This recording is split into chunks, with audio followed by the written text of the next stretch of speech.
You're on a path in the woods, and at the end of that path is a cabin. And in the basement of that cabin is a princess. You're here to slay her. If you don't, it will be the end of the world.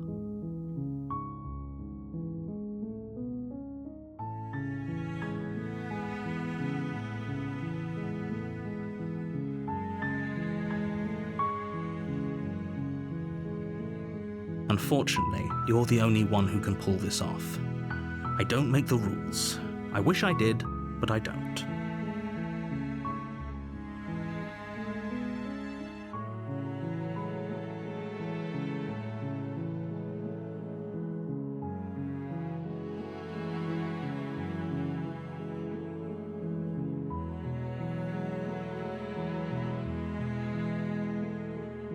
Are you serious?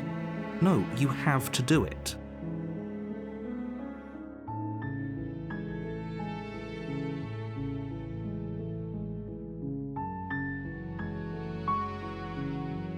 While I appreciate the mental exercise, we are running up against a bit of a ticking clock. Nevertheless, let me assure you, the princess is locked up because she's dangerous. She is not dangerous because she's locked up. And before you decide to waste even more of our time by asking how I know that, let me suggest a more pragmatic lens through which to view this situation.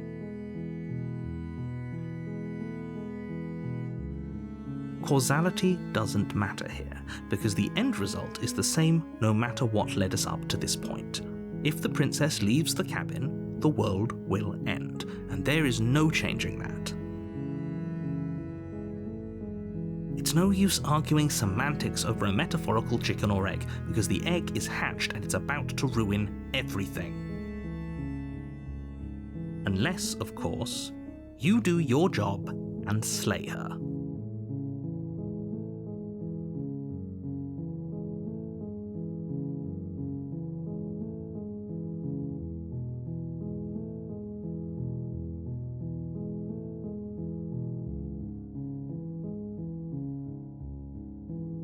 Don't mention it.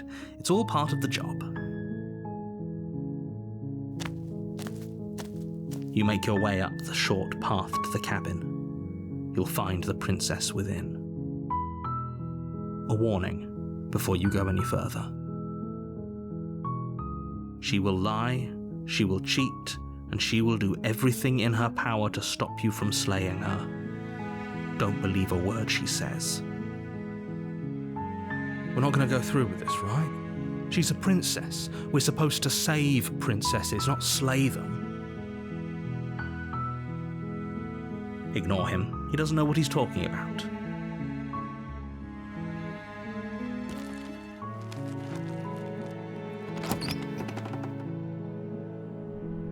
The interior of the cabin is almost entirely bare. The air is stale and musty, and the floor and walls are painted in a fine layer of dust. The only furniture of note is a plain wooden table. Perched on that table is a pristine blade. The blade is your implement. You'll need it if you want to do this right.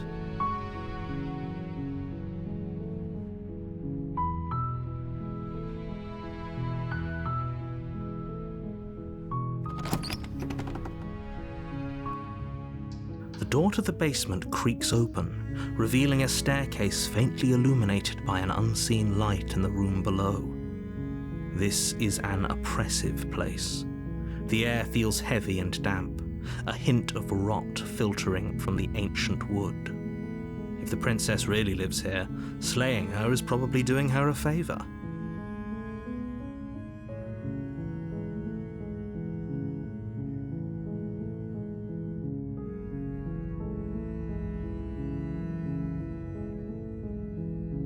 Her voice softly carries up the stairs. Hello? Is someone there? It's hypnotizing. It's the kind of voice you only have to hear once to remember it for the rest of your life. Don't let it fool you. It's all part of the manipulation. You're playing a dangerous game by coming here unarmed.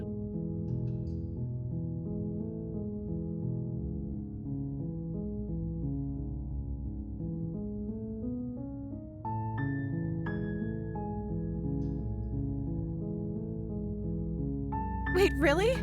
You're here to rescue me? I was starting to think I'd be stuck down here forever. I see. You're trying to get her to lower her guard. It's a gamble, but it might work. Come downstairs. I want to see the face of my rescuer.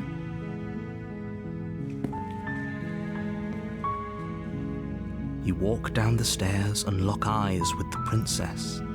There's a heavy chain around her wrist, binding her to the far wall of the basement. She's beautiful. How could someone like this be a threat to anyone?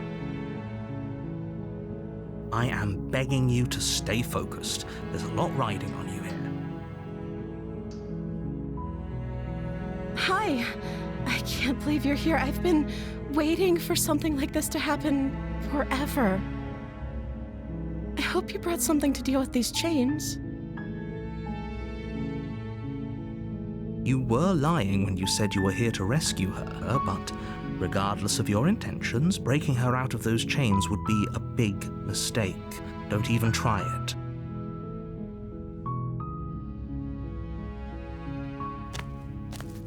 You're only making this more difficult. Thank you. Thank you. You're making a huge mistake. No, you're doing the right thing. You walk up to the chains binding the princess to the wall and give them a tug. They're large and heavy, far too solid for you to even imagine trying to break them apart. I'm guessing you don't have the key? Maybe it's somewhere upstairs. Doubtful. Whoever locked the princess away down here intended for her to never see the light of day. They wouldn't have just left the key to her chains somewhere in the cabin.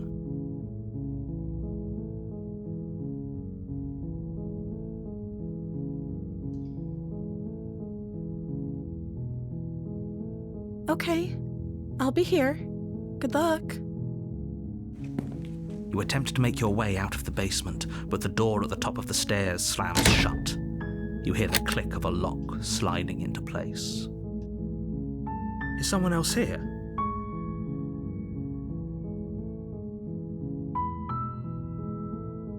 You try the door, but it's locked from the outside.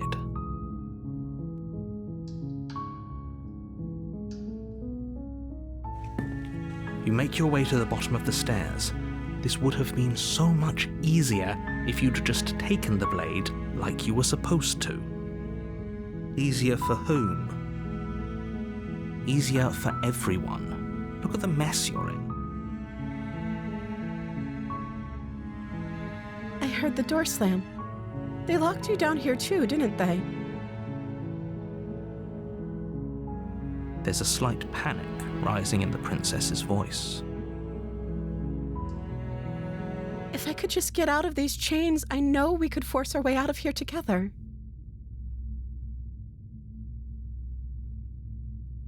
She barely hesitates before raising her arm to her mouth, her teeth tearing through her limb with the determination of a trapped wolf.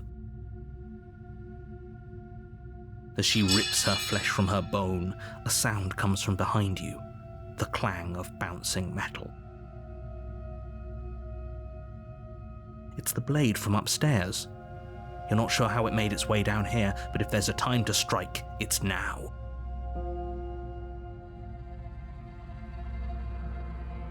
Or we could use it to free her. You won't like what happens if you do that.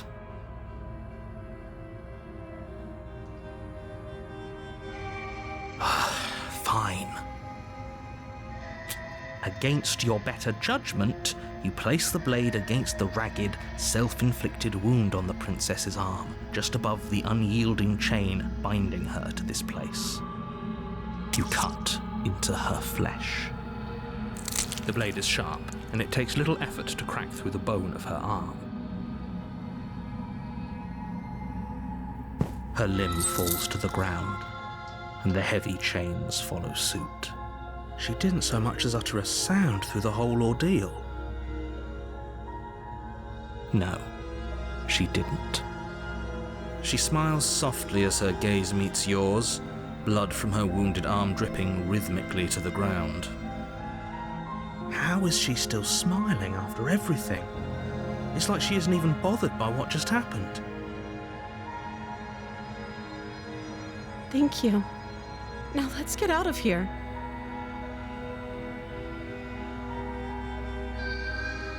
No, we won't have any of that. The stakes are too high. You can't just let her escape into the world. No, I can't just let her escape into the world. As the princess approaches the bottom stair, your body steps forward and raises the blade. Wait, this isn't fair. You can't just do that. Watch me. What are you doing?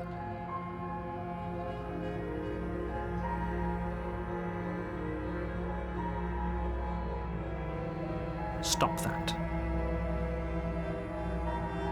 Something's come over you, hasn't it? You know you don't have to do this, right? Your body lunges forward, the blade held low, ready to sink into her heart. But the princess dodges, stumbling back against the wall before the blade has a chance to connect. Stop it. Stop trying to resist me. I'm trying to get you out of here alive.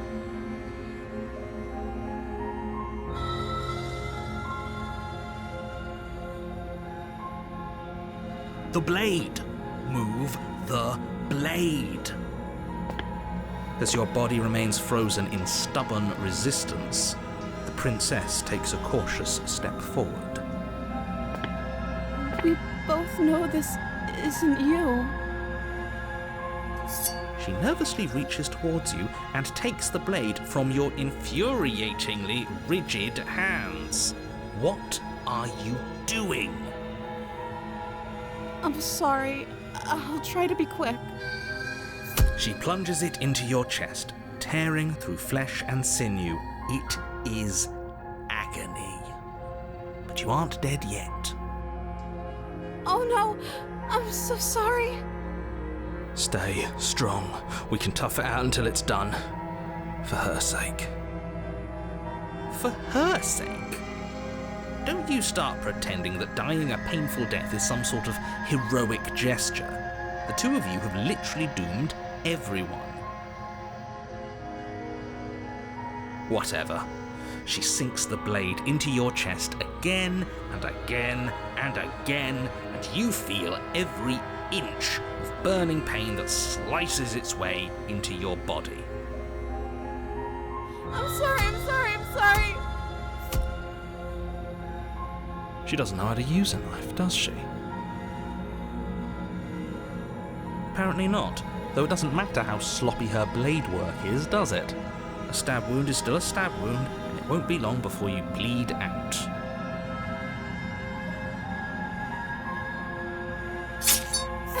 I'm so sorry. With one last thrust of the knife, your legs give out beneath you.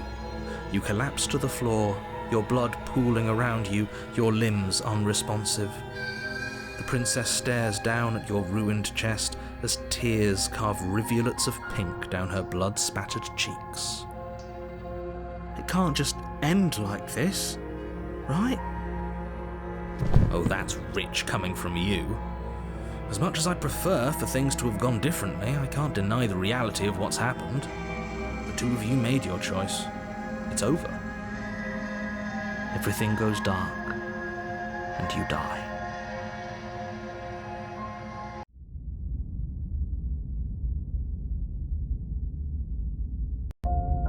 You're on a path in the woods, and at the end of that path is a cabin. And in the basement of that cabin is a princess. You're here to slay her. If you don't, it will be the end of the world.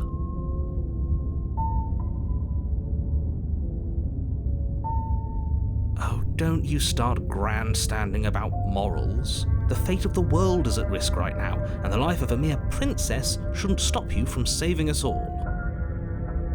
If he doesn't remember what happened, then maybe it's best to keep it that way. Yes, he didn't approve of us last time, did he? If we're going to save our beloved, we'll have to be sneaky about it. Our beloved? Yes, you'll have to be very sneaky about your intentions if you're going to try and save the princess. Ah, so all of the cards are on the table. Then you should know that we and the princess are in love, and the four of us will be foiling any and all assassination attempts you've got in the works. We'll see about that. Whatever you do, just be sure to ignore him specifically. It sounds like he's the sort who'd sacrifice the whole world for a peck on the cheek. What can I say? A world without love is a world that isn't worth saving. Are we running away? What are you doing? We have to save her. Seriously? You're just going to turn around and leave? Do you even know where you're going?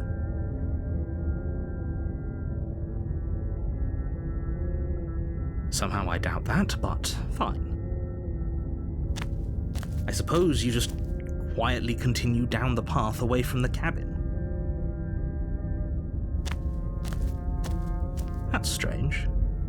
It looks like this path also leads to the cabin. How convenient. Everything's back on track again. Maybe the world can still be saved after all.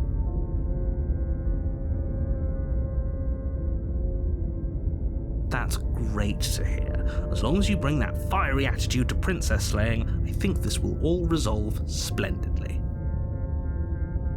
Oh, it's going to resolve splendidly, all right.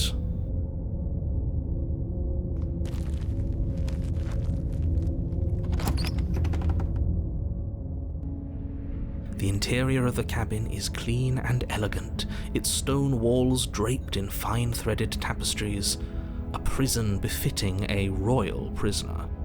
The only furniture of note is an ornate wooden table with a pristine blade perched on its edge. The blade is your implement. You'll need it if you want to do this right.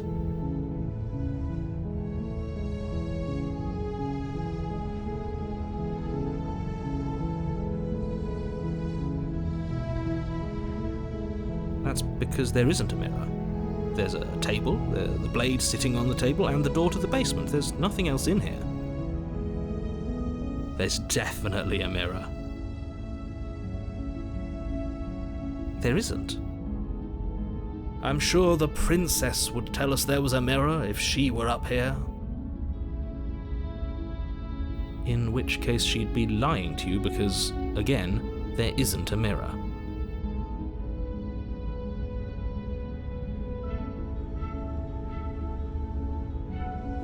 You walk up to the wall next to the basement door. It's a wall. There isn't much to see here.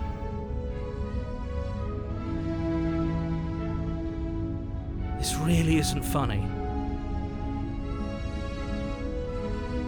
You reach forward and rub your hand against the cabin wall. I hope you know how ridiculous you look right now. But it was there a second ago. And now it's gone. Pity. We could have a feather out of place and now we'll never know. We can't gallantly sweep her off her feet if we have a feather out of place.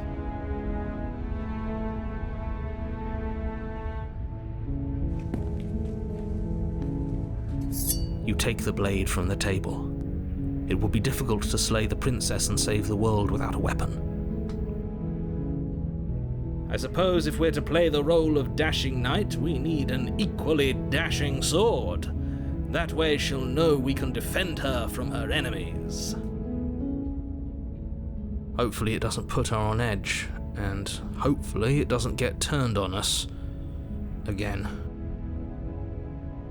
There's no use arguing over motivations right now. It's good that you took the blade. You'll need it to do your job.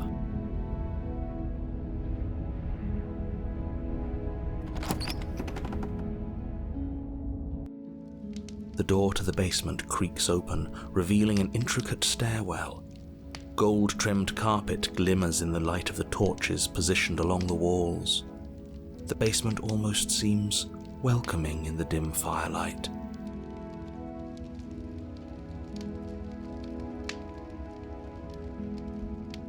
but it's still a stone basement. If the princess lives here, slaying her is probably doing her a favor.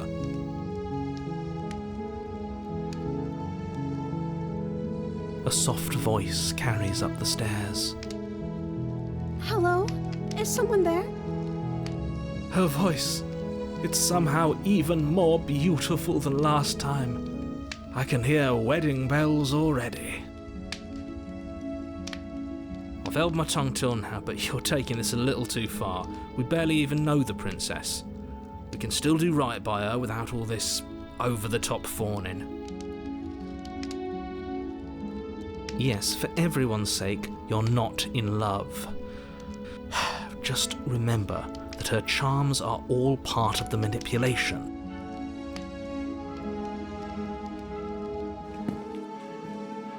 You walk down the stairs and lock eyes with the princess. There's a heavy chain around her wrist, binding her to the far wall. My love, we're here to rescue you from your unjust and foul imprisonment. You know she can't hear you, right? She may not be able to hear my words, but surely she can hear my spirit. Oh, your spirit's plenty loud, all right. It's you, my dashing hero. I was so worried you wouldn't come back. Did you hear that? She said we're dashing. And she called us a hero. Flattery really goes a long way with the two of you, doesn't it? Waiting for you to come back. I didn't want to believe your ravings back in the woods, but this is next to incontrovertible evidence. You've been here before. That's right, villain, and you killed us. Well, she killed us. Only because he made us try and kill her. It was self-defense. Our beloved's hands remain unstained by cruelty. And you've died before. So an entire world has been damned to oblivion. I'd really hoped I'd be the first, but what's done is done. What matters is you have a chance to do it right this time. We damned a whole world, but everything reset. Nothing resets, you're just somewhere else. You can't keep hopping between worlds forever, especially not without leaving a trail of incomprehensible devastation behind you. This is horrible.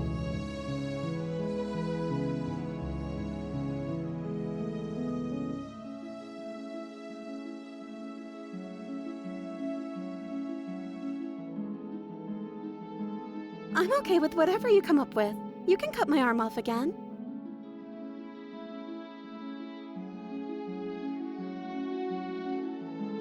We won't be laying a finger on her perfect wrists, and indeed, we won't even have to. Do you see how dainty her hands are? We'll be able to slip her right out with no harm done. What? No, she's a prisoner here. You can't just slip her hand through the chains. Why are you two arguing over the logistics of slipping her hand out of her shackles? She just said she'd be okay with any idea we came up with. Am I the only one here who thinks that's weird? She didn't care last time. Why should she care this time? That's our stoic, smiling angel.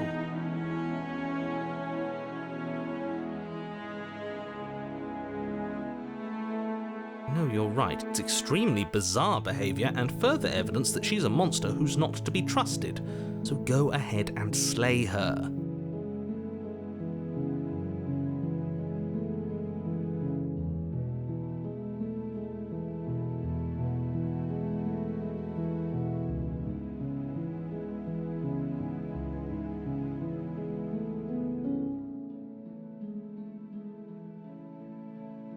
You died, and now we're talking.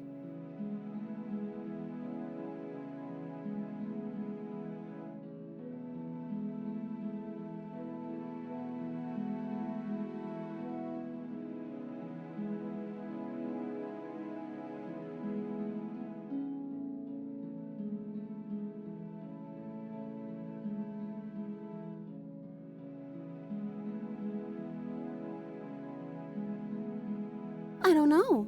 Was I supposed to have ended the world? Would that have made you happy? Isn't that just like our darling princess? She wants to make us happy. My heart melts further with every word that passes through her beautiful lips. Are you listening to her? That's a confession.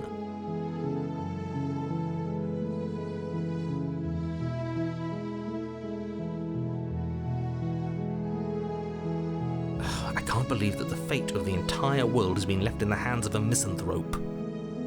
Lucky for you, I did destroy the world.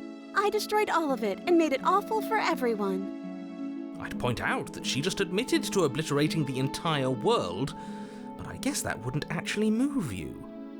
Oh, it moves me. Whatever we do next, we should do our best to not let her out. But have you seen her angelic face? She should get a pass. She just wanted to make us happy. By destroying the world? Apparently, yes.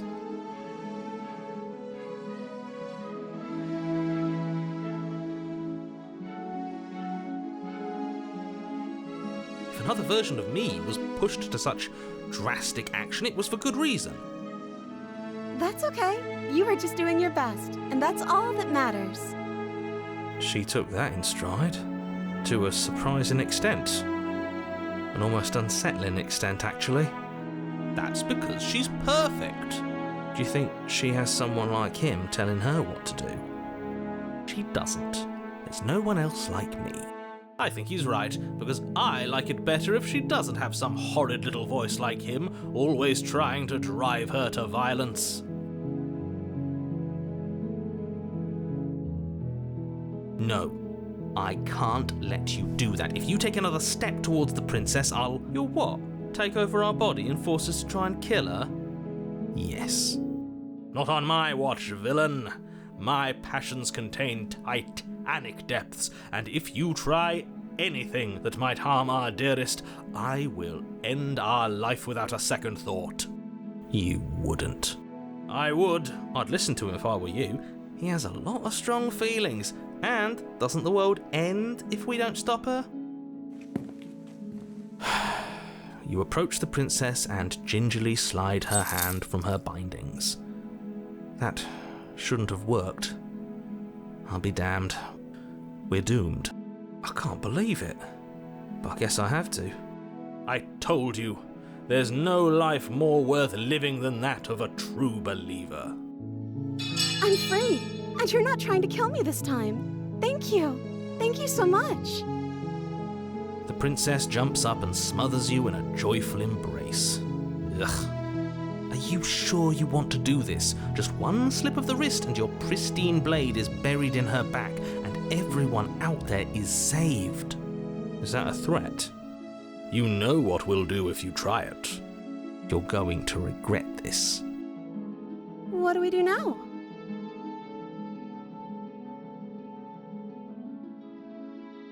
That sounds perfect. As the princess takes your hand in hers, you let your blade tumble uselessly to the floor, and with it tumbles the last hope for the entire world. We have each other. We don't need the world for our happy ending. I like to think that you do, actually. Look, I have my doubts, but the choice has been made and this is happening. You don't have to mope about it. I will mope about it, because moping is the only recourse you love-blind fools have left me with. You and the princess walk up the stairs hand in hand. Ugh, look at the way she's smiling at you. She doesn't have to be so happy about this. And what happens after we walk up the stairs? Let's see. Oh, isn't that interesting? The door slams in your face and the lock clicks. That's a familiar move. Did I do that last time? Then you should know that you won't be able to leave. Oh no! Did someone lock us in here? That's not fair. We're supposed to leave now. She's right. It isn't fair. But the unfairnesses of the world are no match for the strength of true love. Enough with this true love nonsense. You just met her. Of course you wouldn't understand. Our passions run deeper than anything you have ever known. Are you listening to this? You don't have to go along with the every whim of that delusional voice. I'm just along for the ride at this point.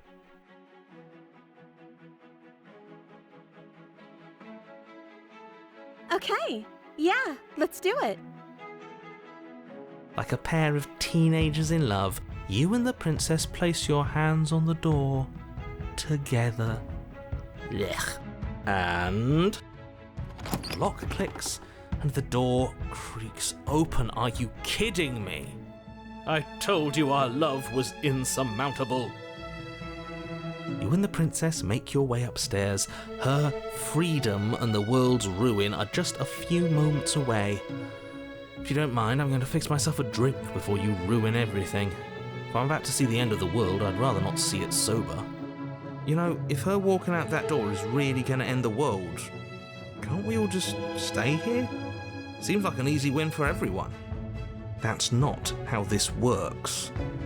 Yes, what he said, that's not how this works. Obviously, we have to leave with her.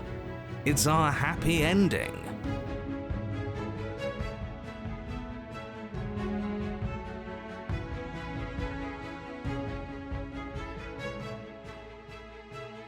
That's the way out. We're going to leave together, just like you wanted. Yes, I suppose you are going to do that, aren't you? You cross the room, opening the door to the cabin, and then you step outside. Our happy ending at last. We did it. What should we do now? Where did everything go? Where did he go? Oh, is he gone? I hadn't noticed. I was too busy staring deep into our beloved's eyes. I'm cold. Is being happy supposed to be so cold? She's cold. Quick, our feathers. Pluck them all and weave her a coat worthy of a princess.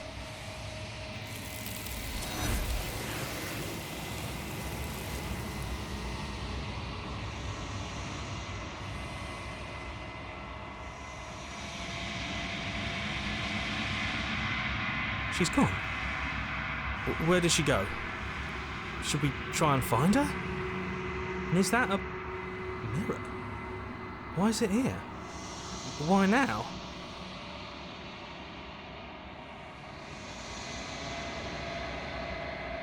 He is. Does that mean the world ended? A villain vanquished. I'm begging you, don't do this.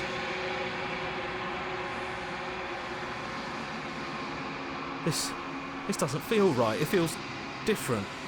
Final. Yes, I fear that we won't like what we'll see. What if we just sit here and preen for a while? That can't hurt, right?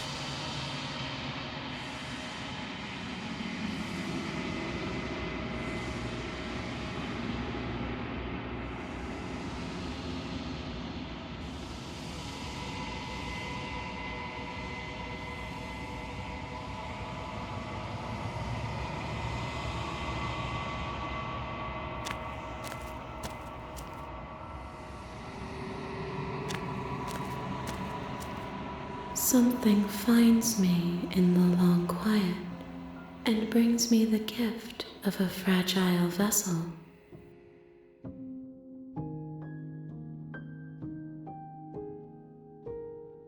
You are the only thing I have ever known. The space we're in is vacant. Nothing comes here but us.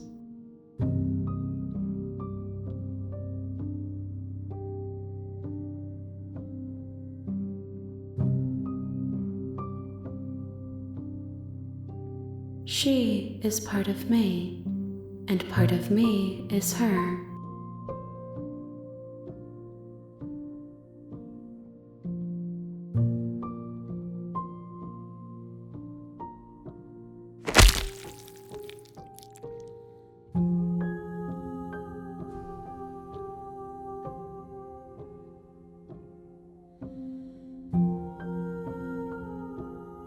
There's nowhere for you to be but here.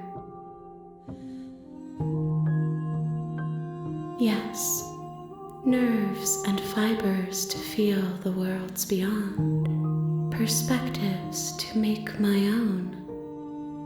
This one is soft and delicate, You molded her to love you, and she'll make for a gentle heart. Do not mourn her. She has served her purpose.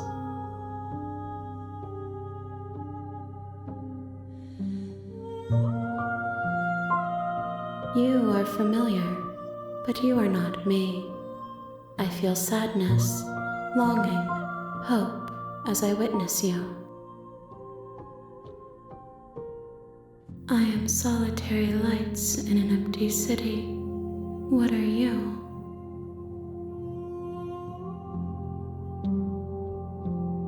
A person, a set of eyes witnessing from one perspective. I think that you are more like me than you are like a person.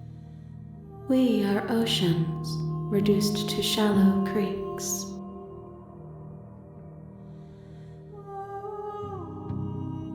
I have only just now stirred to consciousness. I could not have trapped you here, and I too yearn to be free.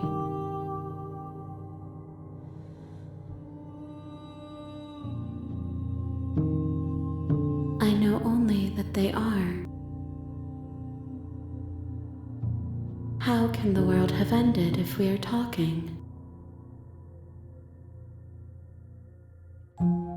Nothing, as we are, but I know that there are worlds beyond us, and that we are meant to reach them. There is no exit, but this vessel is a creature of perception. She can make you forget, if only you believe her to be able to. Bring me more perspectives, so that I may be whole, and perhaps then we will know our freedom.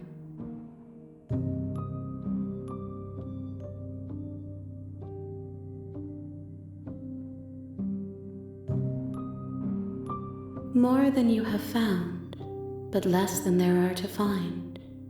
I am infinite. The rest will find their own way home.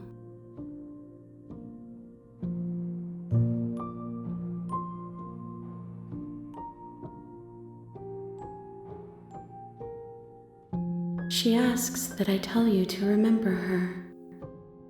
You won't.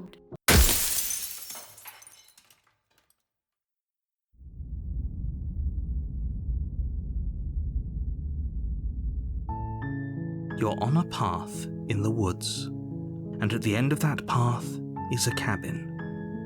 And in the basement of that cabin is a princess. You're here to slay her. If you don't, it will be the end of the world.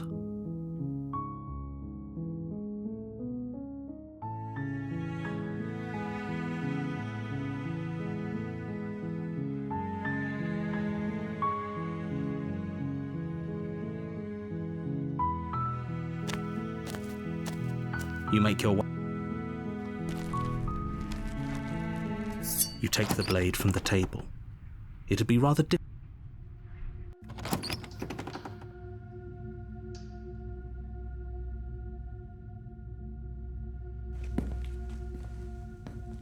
You walk down the stairs and lock eyes with the princess. There's a heavy chain around her wrist, binding her to the far wall of the basement.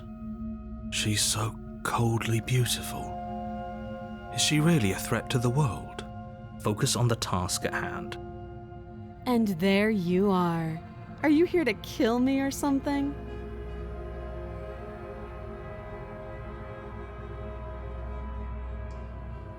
You step forward, your grip on the blade tightening as you steel your resolve. Oh? No talking then? Fine. What even makes you think you can kill me? I'm probably chained up in this basement for a reason, right? And if that knife is the only weapon you have, you'll have to get close enough to use it. So, you should just drop it. Best not to risk finding out what I can do. She's unarmed. If you hesitate now, it'll be too late. End this.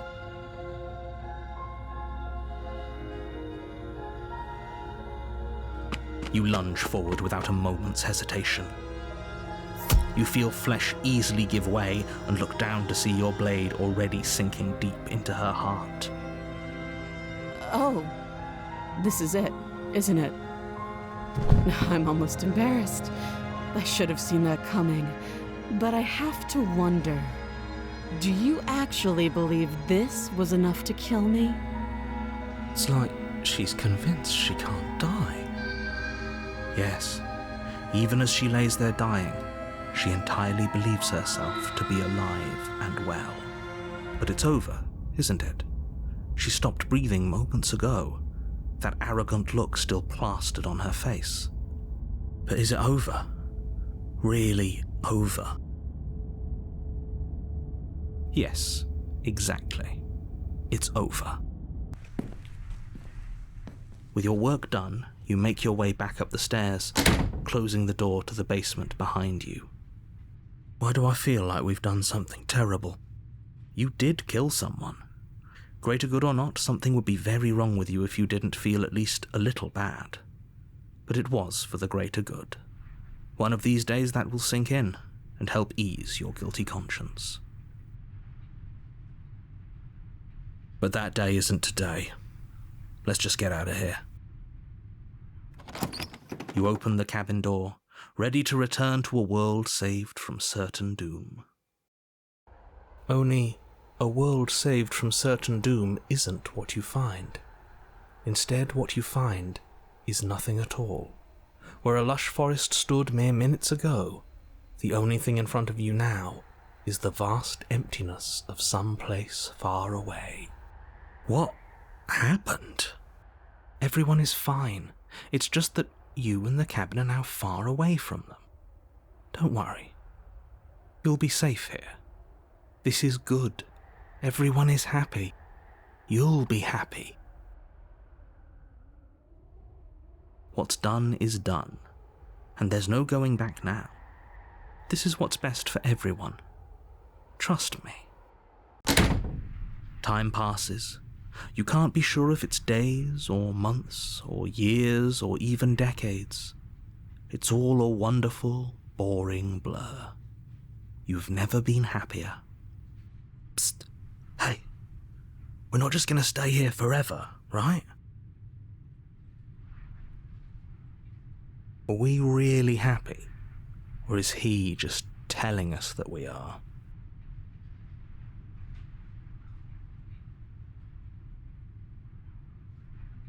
Really? Well, if you ever change your mind, just let me know, I guess. More happy time passes, though the word begins to lose its meaning. Time, that is, not happy. Happy still has plenty of meaning.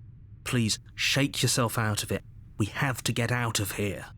The little voices, please, fall on deaf ears. Eventually you pass into a blissful state of pure existence. Though words like eventually and pass ceased to have any meaning to you long before that shift, you simply exist. Happy. Forever.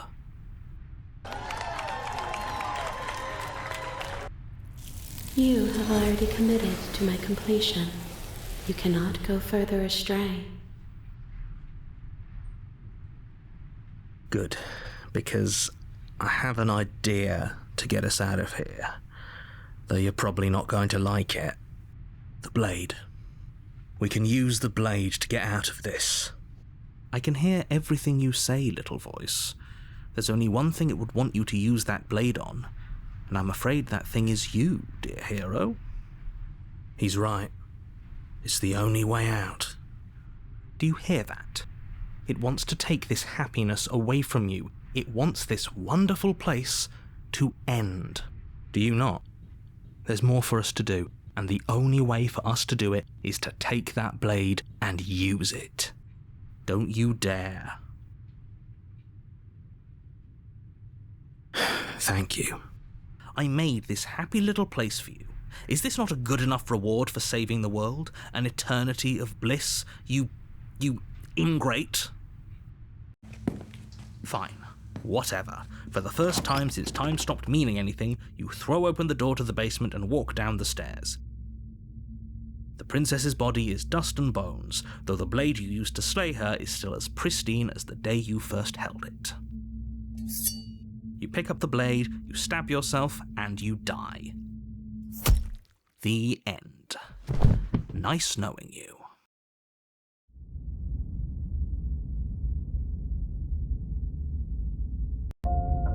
You're on a path in the woods, and at the end of that path is a cabin. And in the basement of that cabin is a princess. You're here to slay her. If you don't, it will be the end of the world.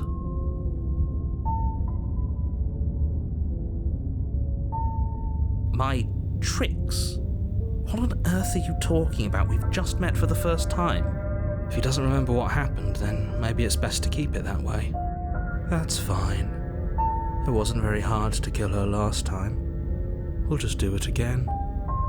Well, if for whatever reason you're going to insist that this has happened before, at least your heart's in the right place.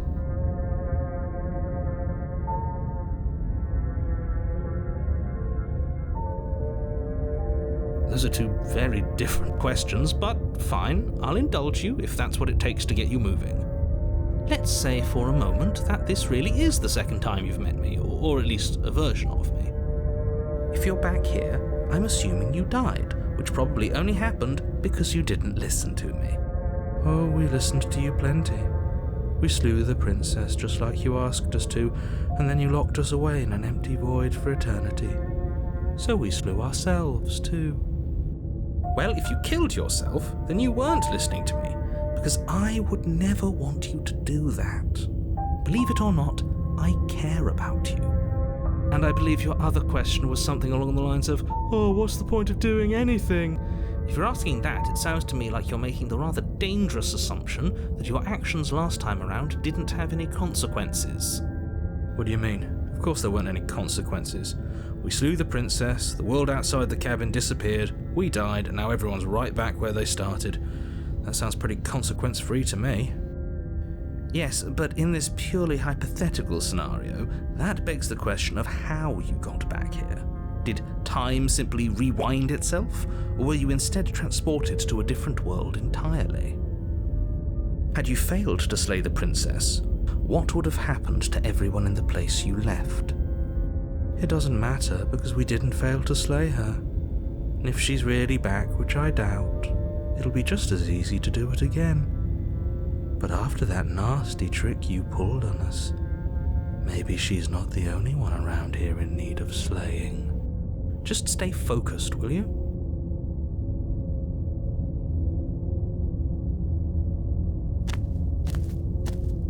A warning before you go any further. She will lie, she will cheat, and she will do everything in her power to stop you from slaying her. Don't believe a word she says. She won't be a problem.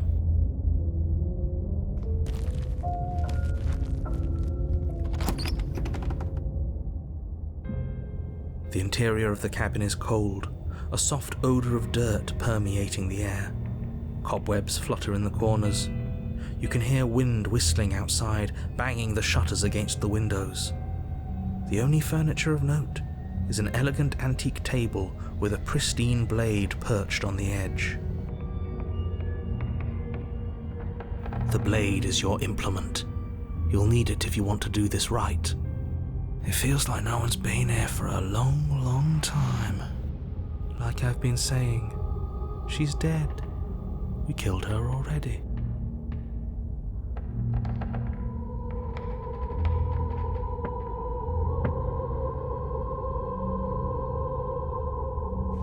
You walk up to the wall next to the basement door. It's a wall. There isn't much to see here.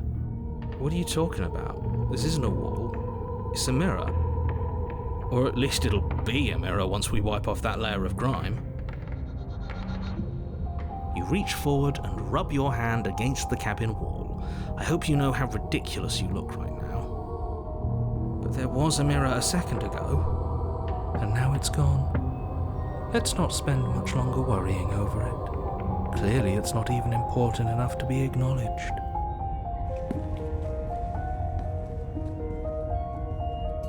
You take the blade from the table. It will be difficult to slay the princess and save the world without a weapon.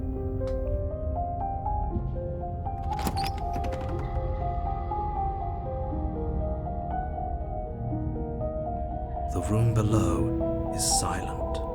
Nobody's here. Naturally. As much as I appreciate the optimism, you shouldn't be so sure. I guess we'll just have to go down and see. As you descend the final step, the form of the princess comes into view. A skeletal body, lying in a heap on the floor, its wrist still bound to the wall by a thick chain. Okay, she's definitely dead. It's just like I told you. Before you have a chance to finish your thought, the top of a head appears from underneath the floor. Two deep-set eyes stare up at you, followed by a mischievous, skeletal grin. And finally, the rest of the body floats up to join the head. Wait, this isn't right. What's going on here? Ghost! Oh. Wow. How absolutely terrifying. What's a ghost supposed to do to us? Oh, it's you. Hiya, killer. I was hoping to see you again.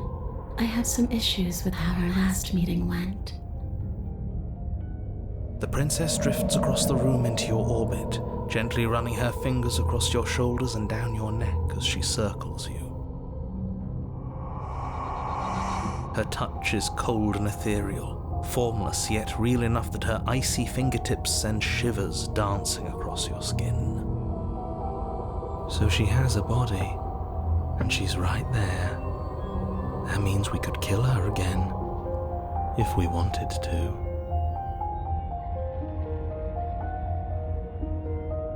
I see you brought that annoying knife again. So, are you waiting for a chance to use it? Or are you here for something else?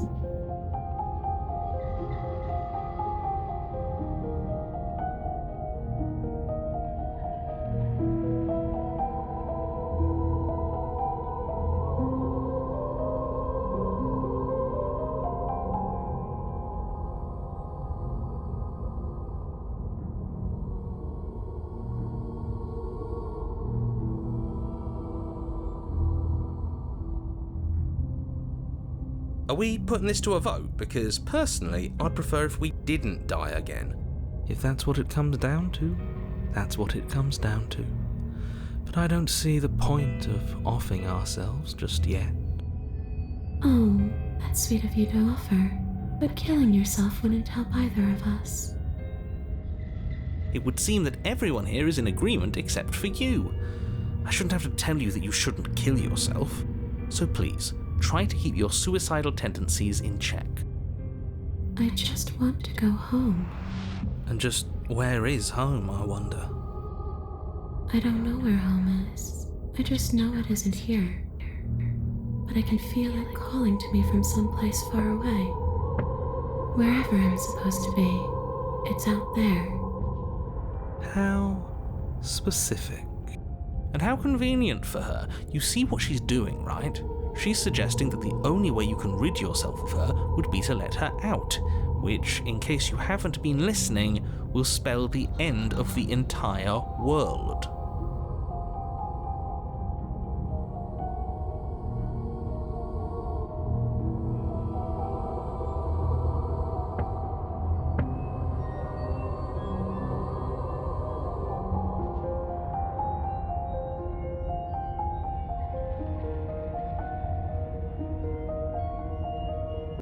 This isn't a solution. Nobody wins here. You're... Oh, she's upset, isn't she? You're abandoning me here? It would seem so, yes. After everything you've done to me, you've chosen to do more?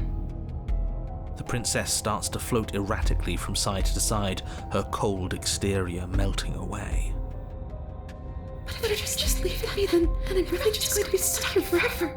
Then there's nothing we can do. It's just going to go on and on and on and on, lonely and sad and hurting and empty. No, not that! She's about to try something. Get ready. The princess passes through you, a chill rippling along your skin, a disappointed sigh echoing in your ears. You turn and face her as she hovers between you and the stairs. Spectral tears streak down her cheeks as she places a translucent hand on your chest. It feels cold, but otherwise like nothing at all. Are we doing the right thing? Why do I feel so sad? Don't let her get to you. It doesn't matter. Somehow, soon, this too will be over, and we'll move on to something new. I feel like you all keep forgetting that. Her dark-rimmed eyes fall to the floor as she speaks. I never wanted to have to hurt anybody. It's not who I wanted to be. The tears on her cheeks vanish. She lifts her head, sorrow replaced with wrath, staring into you with fiery anger. Then I guess you've turned me into something worse. She forces her hand into your chest, and then... Yes? Nothing happens. Are you sure about that? Something should have happened. And yet it didn't. We're fine. You can't be sure if you first hear or feel what happens next, but it is over before you can fully conceptualize what it is. A horrific splintering, the squelching of organs, the rending of tissue, an icy, numbing pain. I'm done asking. The next time I see you, I'm taking everything I owed. Starting with your body. If you won't choose to give me my freedom, I'll just have to make you give it to me. She's real now. If she's making us dead, we should return the favor. But you don't swing your weapon. Your body comes to a juddering halt as she rips her hand from your chest. In her clenched fist is your still beating heart. But that's ours. See you soon, killer. She crushes it, blood and ruined vascular tissue leaking from between her fingers, dribbling unceremoniously to the floor. Everything goes dark, and you die.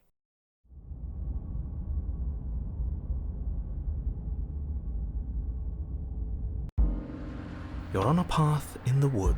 Shit. This really doesn't end, does it? It doesn't matter if we kill her, it doesn't matter if she kills us, it just goes on and on and on and on and on. Yes, so it does. No, there has to be a way out of here. There just has to be. Does there have to be a way out? For all we know, this is just how things are. No, I can't accept that. I know she just killed us, but what if we free her? What if we help her leave? We haven't tried that yet. That does sound like it could be interesting.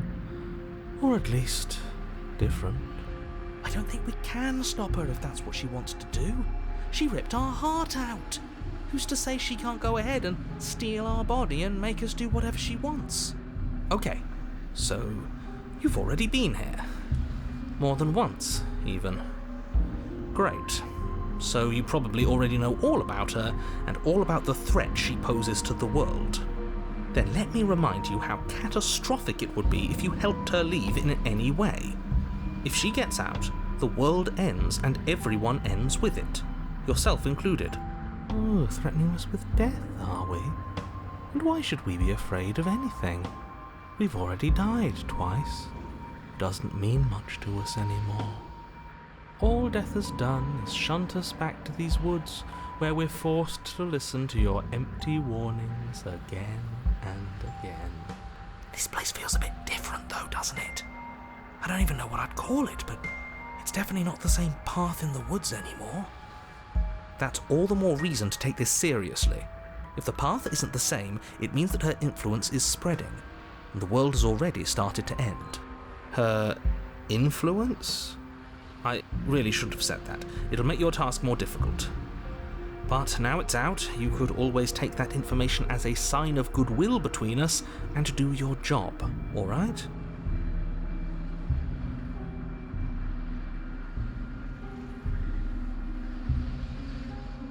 Suspiciously quick. If I had to make a wager, I'd say yes and no. Is that supposed to be a riddle? If it is, it's not very good. I haven't met you, but you've clearly met me. It sounds to me like you're hopping between parallel realities, in which case the me you just met here is the same collection of experiences as the me you met at all of those other beginnings, but their continuity breaks the moment you... So, yes, I'm the same me, but ever since the moment we started talking, I'm different. I'm not sure how we're supposed to kill him ourselves, but he's asking for it. Maybe there's some way she can take care of him for us. They've clearly all been through some harrowing experiences. Don't let their baggage influence your decisions. You have the ability to see things clearly. I suggest you use it.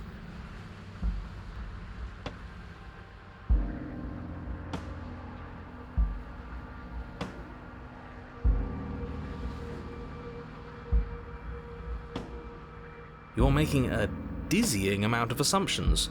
Your perceived reality looping twice before does not mean it will continue to do so forever. Those little voices have already drawn attention to the fact that even the path is different. The world itself is at a tipping point. Know that there is always a choice. Even if you were stuck in an infinite loop, there's no reason to assume that the mere nature of the infinite would force you to make any specific choice. You do have free will, as much as things would be easier if you didn't, and you can just keep making the correct choice forever, never deviating. Everyone is manipulating us, but we're starting to see the threads now. We just have to avoid getting tangled up in them. On second thought, let's not kill him. Let's throw him someplace that never ends. I'd like to see what that does to him.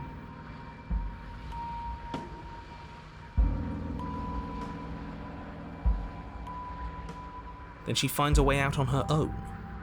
So, standing around out here is the same as us letting her out. Only we don't have to see her. That's gotta be better, right? No, it's strictly worse. And why is that? Because it's cowardly, for starters, and because the unknown is always worse than the known. But really, all you're doing right now is weighing two considerably bad options. The only solution worth considering is slaying her, and whatever delusion is holding you back from doing that is just that, a delusion. If you already managed to end her in some other world, the only reason you'd be here is that you somehow managed to do it wrong. I'm begging you, don't do this. You're going to damn everything to oblivion. You have to do something. You can't just walk away. Yet here we are, walking away despite your protestations. There's got to be a crack in this world somewhere. If he's looking in at us, there has to be a way out. Ugh, fine. You walk down the path away from the cabin. I hope for all our sakes that you change your mind before it's too late. Wait, something isn't right. Can you still hear me? Everything is getting fuzzy. What's going on? Where are we? I don't know, but it feels like home. It's finally happened, hasn't it? We finally cracked.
We should make sure. What's the harm in checking for a pulse? I really don't think you should do that. And why shouldn't we? Is there something you're not telling us? I've told you everything that's happened with complete accuracy. The princess is dead. Your blade pierced her heart. There's no coming back from that.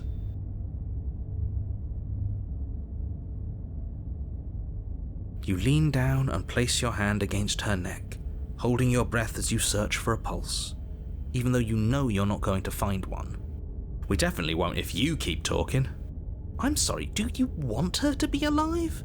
You just saved the entire world from annihilation. Why are you suddenly trying to call that into question? Wait, what was that? You know what that was. That was the sound of a heartbeat, followed by another, and another. I guess I won't be dying alone after all. Something sharp digs into your side, the shock of it sending your nerves into a pained frenzy. Quick, let's get out of here. It's too late for that now. You collapse to the ground as the mortally wounded princess twists a blade of her own deeper between your ribs. As you fall, she falls with you, exhausted by the effort, the little life that was left in her eyes fading rapidly.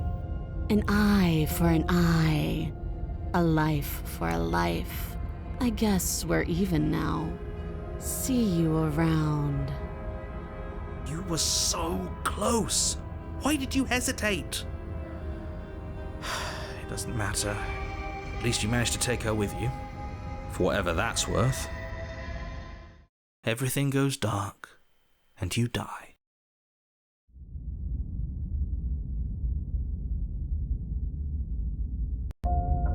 You're on a path in the woods, and at the end of that path is a cabin. And in the basement of that cabin is a princess. You're here to slay her. If you don't, it will be the end of the world.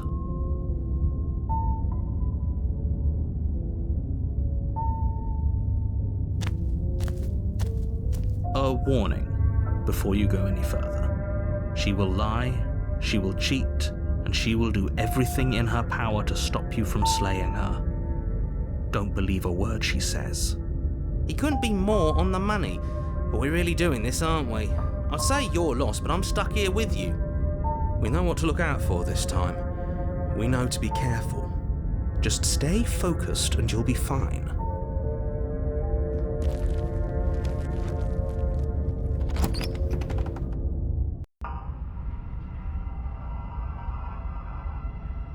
The blade is your implement.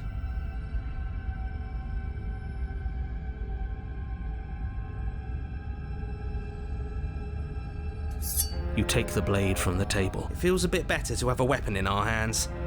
Let's make her hurt for what she's done to us.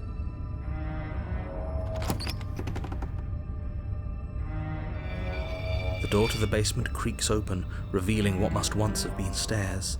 The fractured slats look as if they've been torn from their source and violently jammed into the wall. The air seeping up from below has an almost metallic quality to it, like the smell of fresh blood. And you can hear what sounds like the rhythmic scraping of metal coming from down below. If the princess lives here, slaying her would probably be doing her a favor. Scraping? She's not even trying to hide her knife. It's like she wants to get in our head. That sound could be anything. It's probably just her chains dragging across the floor. I am begging you to get out of your head. Her grating voice carries up the stairs. I hope you've come to rescue me. I've been stuck down here forever. There is something so wrong with that voice. Yeah, she thinks she's better than us, like she doesn't even have to put on an act this time. As you descend the final step, the form of the princess comes into view, her sharp eyes following you from across the room. Finally, somebody! Quick, get me out of these chains. We're not safe here. Come on now, we're not falling for that, are we? She's trying to trick us, but she can't hide that threatening edge to her voice. She just wants us to get close, to let our guard down. If she sounds threatening, it's because her mask is already slipping. She knows why you're here. You are armed, after all. What are you waiting for? You are here to rescue me, right?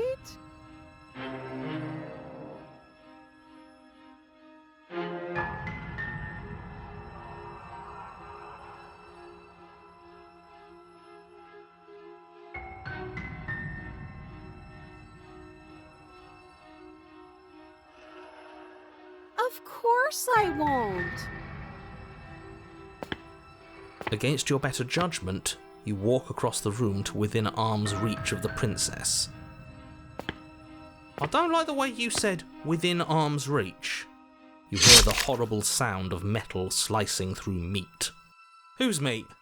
Not ours, right? Hers, at first. Then yours. Your neck, specifically. Hehe. You collapse to the ground, your vision swimming as you attempt to focus on her bloody blade and the limp sack of flesh that was once her arm. You're going to die now. And with a quick jerk of her elbow, she does just that. Everything goes dark, and you die.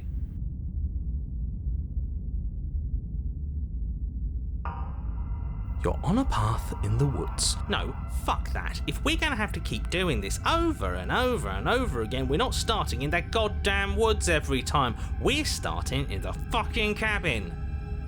You're what? The interior of the cabin is sharp, a constricting mess of curved and battered sheet metal pushing you towards... Wait, excuse me? What just happened? What did you just do? I feel dizzy. Oh ho ho ho! I guess I took us to the cabin, didn't I? Isn't that interesting? Who holds the cards now? The circle's getting smaller and smaller. Running isn't an option anymore. We have to fight. What's the point of fighting if she's just going to win every time? It hurts being sliced to pieces. We're better off just sitting up here and doing nothing. Great, so obviously you've already been here. How many times? This is our third? No wonder things have fallen apart. You do realise that every time you fail, she escapes and an entire world is damned to destruction, right? That can't be right, that's too much responsibility. I couldn't agree more. We couldn't be trusted with the fate of a single person, let alone the fate of the world. Let's just stay focused, shall we? The only furniture of note is a bent metal table. A pristine blade perched. We take it. Okay, sure, you take the blade before letting me finish telling you it's there. It would be difficult to slay the princess and save the world without a weapon. This feels right. We just have to keep our senses sharp. That's right, we've got to be able to win eventually. And what if we never do? So, are you just going to stand there, or are you going to head to the basement like you're supposed to? I'd love to get started just as much as you would, but how are we supposed to get down there? You walk through the door. You do know what doors are, right? There isn't a door, there's just that mirror. There isn't a mirror. You really messed things up, didn't you? It's like you can't even see reality anymore. I can feel the air coming up from behind it, stinking of iron and steel. He might be right. Could be a trick. If our other senses can't feel it, then we can't trust it. You make your way to the door at the end of the room, stopping just in front of it. You really must think you're looking at a mirror. Well, it doesn't exist. Just reach forward and open it. Let's just move it out of the way without looking. I don't want to see us. I'm sure we all look awful after dying twice.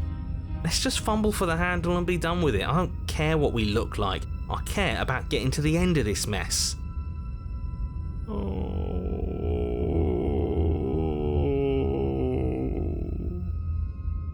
You reach forward and place your hand on the door to the basement.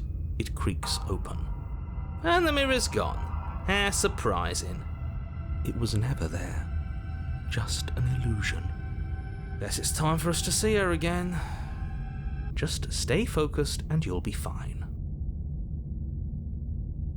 You step forward, but you don't get a chance to linger on the basement stairs.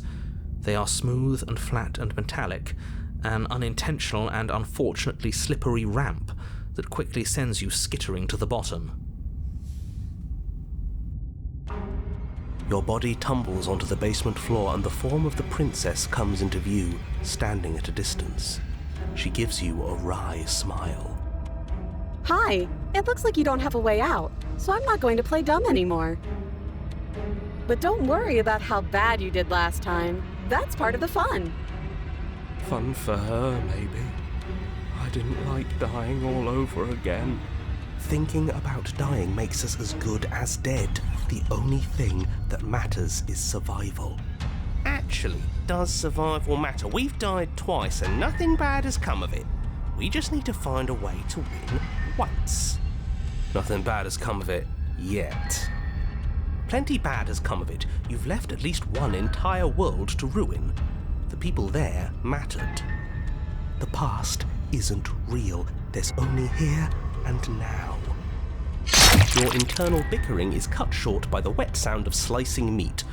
From the princess's arms erupt twin blades glistening with her blood, the empty flesh of her arms flopping at her elbows like torn sleeves. The chain clatters to the floor. She's loose, and she is coming for you. You're going to make me walk over to you, aren't you? Shit. She's coming for us and I'm out of ideas.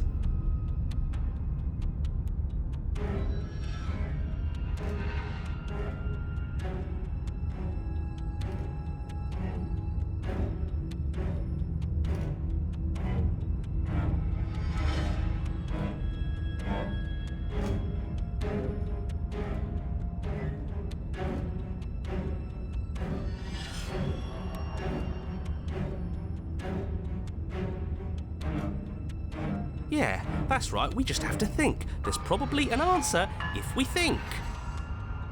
Just standing there, huh? A bold strategy. You don't have time to finish your thought. In a moment she's across the room, blades flashing in the dim starlight. She skewers you. Ow. What a surprise. Yeah, we don't even get a second to think without her stabbing us. Oh, a new one of us. I thought that only happens when we die. Did we die? You're on a... No, you're in a... Where the hell are you? I think we're dead, and that's all we'll ever be. Dead, dead, dead, dead, dead. Stop saying dead, all of you. We might have died a second ago, but right now we're extremely not dead. This is all horribly wrong. How many times have you been here? This is 4. No wonder everything's such a mess. This wasn't supposed to go past 1. I wonder what you're going to do next. You're so full of ideas, and I love that. But I guess we don't have time to talk about things before the princess advances. Okay, whatever we do gets us another us. Let's see how many we can stack. There's got to be a point where it makes us better than her. As long as we keep moving. Oh, great. So it's going to get even more crowded. Even more deluded voices that think we might stand any kind of chance. Come on, show me something new. Okay, plan now.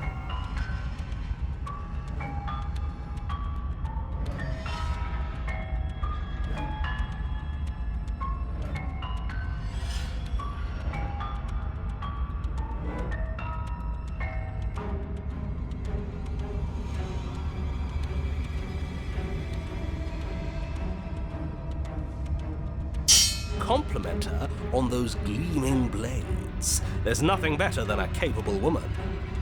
She skewers you. You're cute. Well, there's more of us. Let's see if that helps. We just have to hit her harder. She skewers you. You'll have to be trickier than that. Then you skewer yourself. I thought we both understood that dying doesn't get you anywhere. Huh. That didn't do much of anything. We're tougher than I thought. Just panic. Flee. She skewers you. No, you don't get to escape. That's not how this works. It doesn't matter how many times this takes. We can't give up. Okay, let's go again. She's going to kill this body either way. So stop feeling what it feels. She skewers you. Ooh, not bad. Real tough. See? We're getting better. Okay, yeah. That was a good one. Let's appeal to her better nature. We haven't tried that. I'm sure she'll listen to reason. She skewers you. We're getting close to something, can't you feel it? One last time. You're right. One last time, that's all we need. And then everything goes dark, and you die.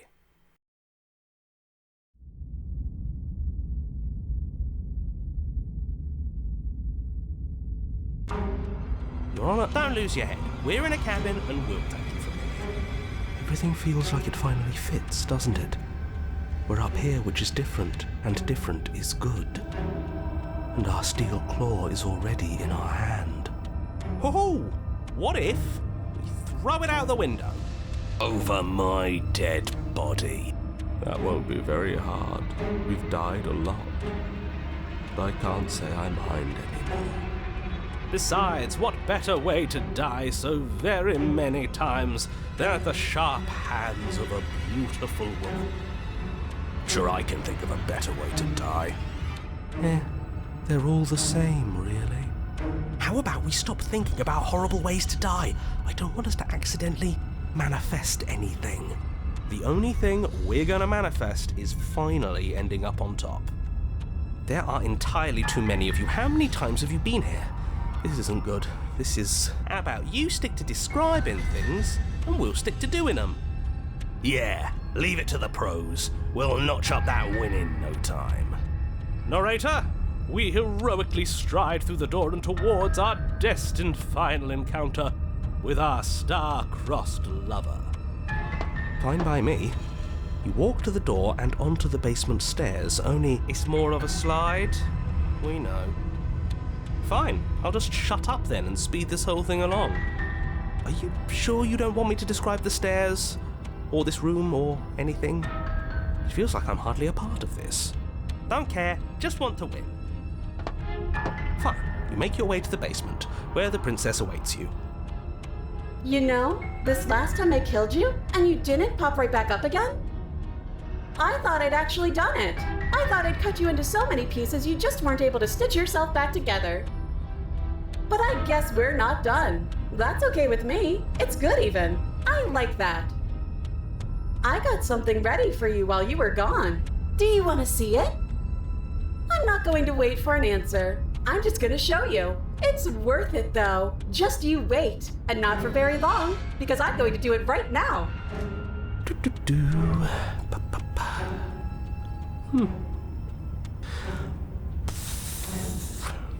Are you gonna say what she does? Do you want me to talk now? Well, yeah, she says she has something new. I want to hear about the new thing. Yeah, me too. I think I speak for all of us when I say that I would like to hear you describe her new thing. Really? Okay then. Here we go, now. The princess's skin twists, splitting into red blooms of raw meat as it stretches and tears. And then it erupts. She becomes a wave of blood and viscera, pieces of her splattering against the walls. All that remains in the center of the room is a skeleton of blades. A heart beats furiously in its cage of a chest. Are you ready for what comes next? Holy shit! She's gorgeous. Absolutely divine. Yes, behold the perfect woman. Do you think we can throw her out the window? That looked painful. How is she still alive? Heart's still beating, that's all she needs. This is fake. This is all fake. That's all just made up. She doesn't even have a back anymore. How are we supposed to stab her in it? This is all just a sick joke. I hate existing. We're screwed. I quit. I'm done. Forget it. This All right, is all sir. just a What just happened? It's so quiet. Something feels different about you. It almost makes me feel different, like I should actually take this seriously for once.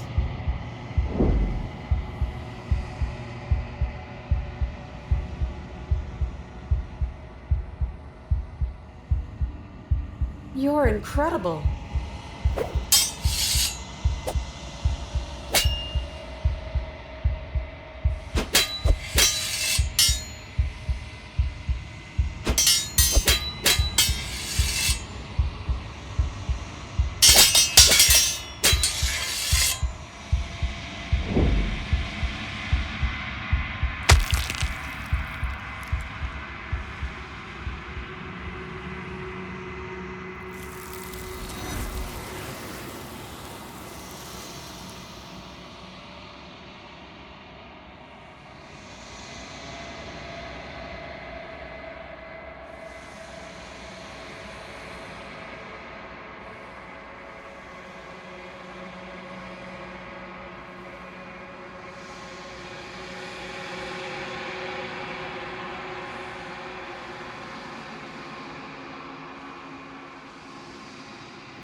When I found you in the long quiet alone, I was terrified.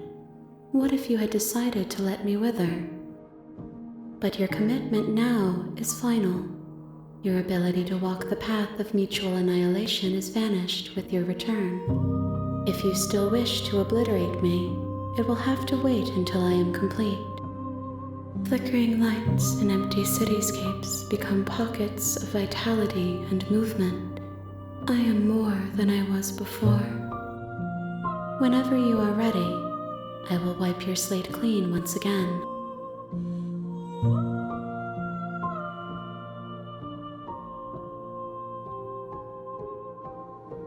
Is a child the same as an infant?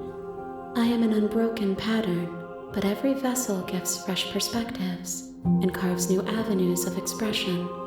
I am different, but I am the same. I'm sorry. Words are difficult for me.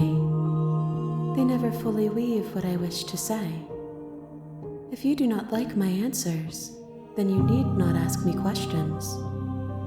The vessels you choose to bring me carry far more meaning than anything words could say in the spaces between.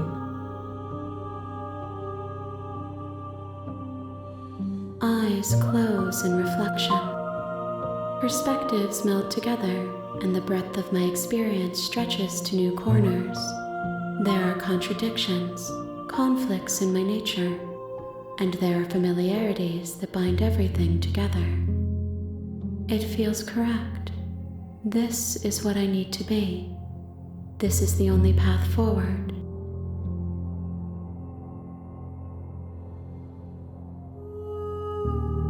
With every gift you bring me, I excavate the alleys of what I am meant to be, and every exploration yields new and complicated truths. What I will be is different than what I am, and what I am is different from what I was. I cannot tell you what desires I will hold when I have changed. But in this moment, all I want is to know myself and to know you.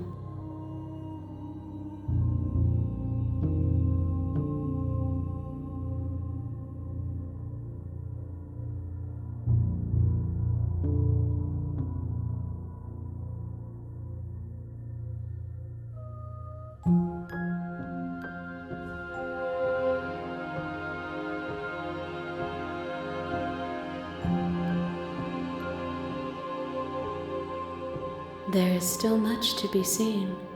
Neither of us know the depths of our being. Perhaps at the end of this, I will be the one to kill you. Or perhaps we will leave this place together and find new horizons to discover.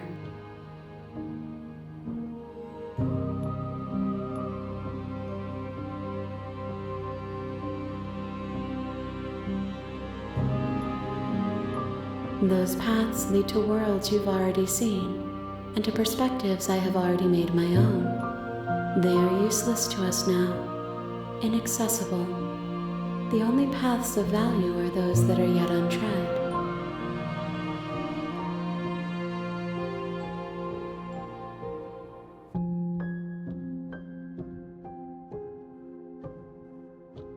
Why wouldn't I be kind to you? You are the only thing I know that isn't me.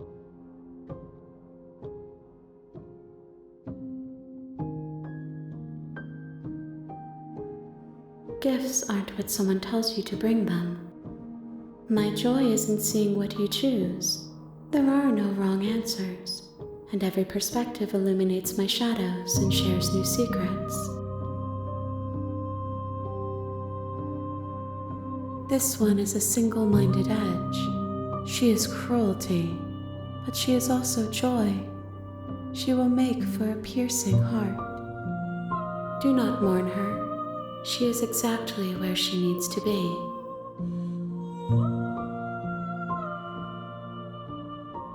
My preference is for you to show me what you would like me to see. I cannot know the ways I wish to grow, for I have yet to feel them. It is you who guides me down the thin trail of perspective and memory.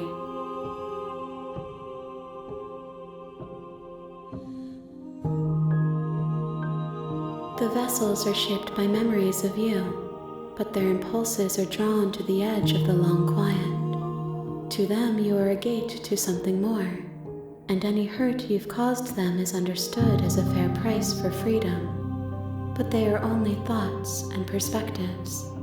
They are not me. The wounds they've suffered carve texture around my heart. Without them, I would be as I was before. I would be alone and without sensation. I could not feel the joy of having you by my side, for I would not know your absence. If I am to be an ocean, you have nurtured me into a pond. My waters are shallow and murky, and I yearn for more perspective. You will have your rest in due time, and I am sorry for the burdens I place on you.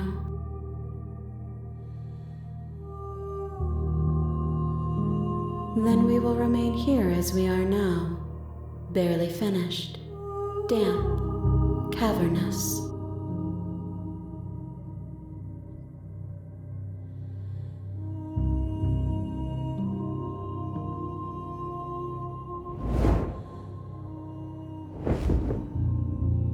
My roots burrow in an ocean beyond your sight. We cannot harm each other as we are now. I will long for your return, but it will give me time to reflect on what I am. We will meet again.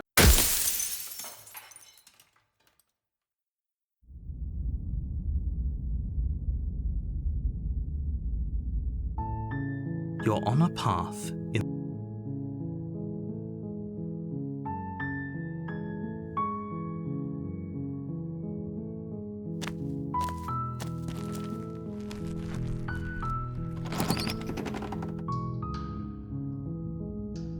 Good. You're still listening to reason. It would be better if you had a weapon, but you may still be able to do what needs to be done. You walk down the stairs and lock eyes with the prince.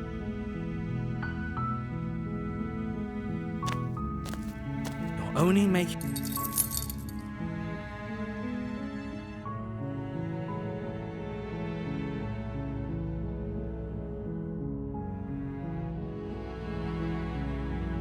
If we were stuck down here long enough, I'm sure we'd be nonchalant about cutting our way out if it meant we could finally be free. You attempted to make your way.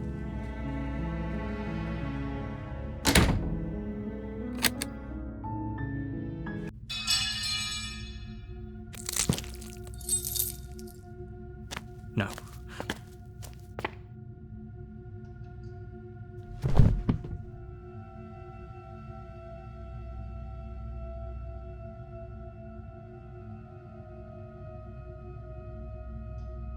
There's no getting through to you right now, is there?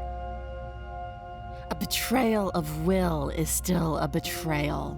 You'll regret thinking of me as a helpless damsel. She pounces on you with the same animal ferocity she used to tear through her arm. But you have a weapon. You raise the blade, digging it under her ribs, aiming directly for the heart. It's not enough to stop her.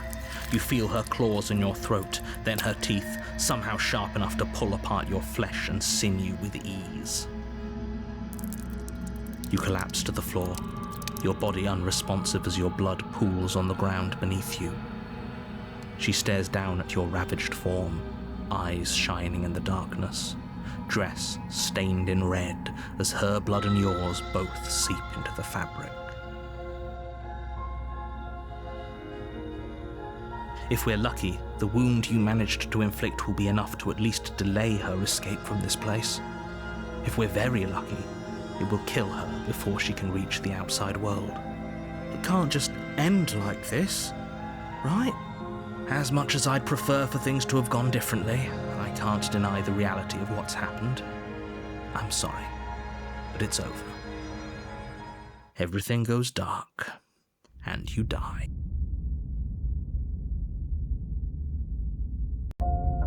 You're on a path in the woods, and at the end of that path is a cabin. And in the basement of that cabin is a princess. You're here to slay her. If you don't, it will be the end of the world.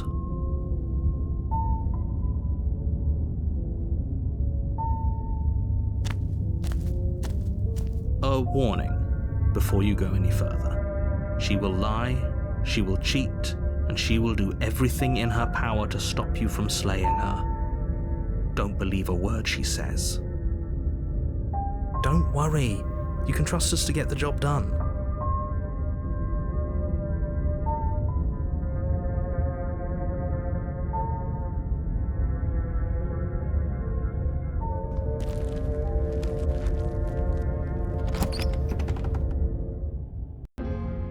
The interior of the cabin is a mess of twisted roots. The walls a chaotic weave of knotted wood that, almost as if by accident, just happened to resemble a room. The floor is damp and earthy, and the only furniture of note is a slab of mud in the shape of a shelf, with a pristine blade perched on its edge. The blade is your implement. You'll need it if you want to do this right. No blade. Hope you know what you're getting us into. It'll always be here if we need it. Sure, that was also true last time and we still died, but we definitely know what we're doing this time. The door to the basement creaks open, revealing a staircase dug into the muddy earth below. The ceiling is thick with roots that hang like locks of tangled hair. The weak starlight from the cabin windows behind you can barely penetrate the gloom here, only illuminating the edges of an opening below. It shines in the darkness like some kind of massive maw, waiting to swallow you up into the earth. The air smells of dirt and copper. It's thick and wet, as if your lungs are being coated in mud with each intake of breath. If the princess lives here, slaying her would probably be doing her a favor. Her voice skitters up from below. Something nasty finds itself on my stairs. Come on down. Don't be scared. I probably won't bite.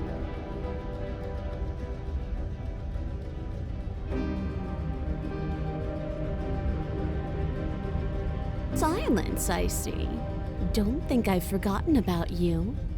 I recognized the sound of your nervous little footsteps as soon as they came into my home. I know who you are, and I remember what you've done. She must have you confused with someone else. She seems friendly enough. Maybe we can talk our way out of this whole situation. You can't. Unless you slay her right away, she's going to break free and end the world. There's no reasoning with what she is. Look, I'm just throwing ideas out there. I like to think out loud. I'm the kind of guy who likes a discussion. Don't we want to hear what everyone has to say before making any big decisions? Do you want to hear what everyone has to say? Or do you just want to hear yourself talk? You need to stop lingering. Your task is to slay the princess, not endlessly debate about what to do with the princess. Fine. You're the boss. Thank you. You descend the basement steps, entering the dark room below. You can just make out the shape of the princess in the gloom. She's huddled against the far wall, her eyes bright and glaring from amid the thick roots. And there you are, once again seeming to offer a helping hand while likely hiding the other behind your back. Fine, I'll play along for now. What do you want? She's acting like the two of you already know each other. Oh no. You've already been here, haven't you? That's pretty sharp. How'd you figure that one out? Call it deductive reasoning. Well, you seem to be great at it.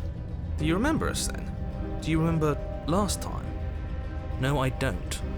But you and the princess clearly have a shared reality, even if I'm not a part of it. I won't waste time fighting you on something that's clearly true.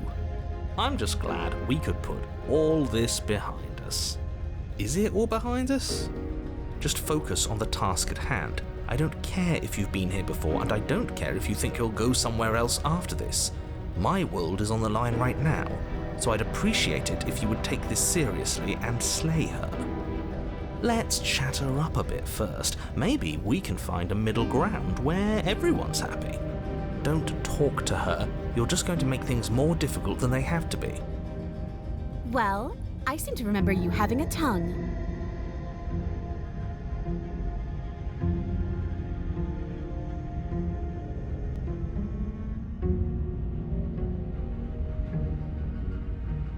You came to me with empty hands last time, too.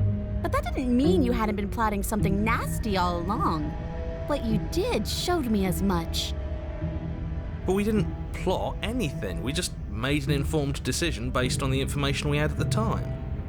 I think you're both making perfectly valid points. Sure, we didn't plot anything, but it's easy to see how she might think we did.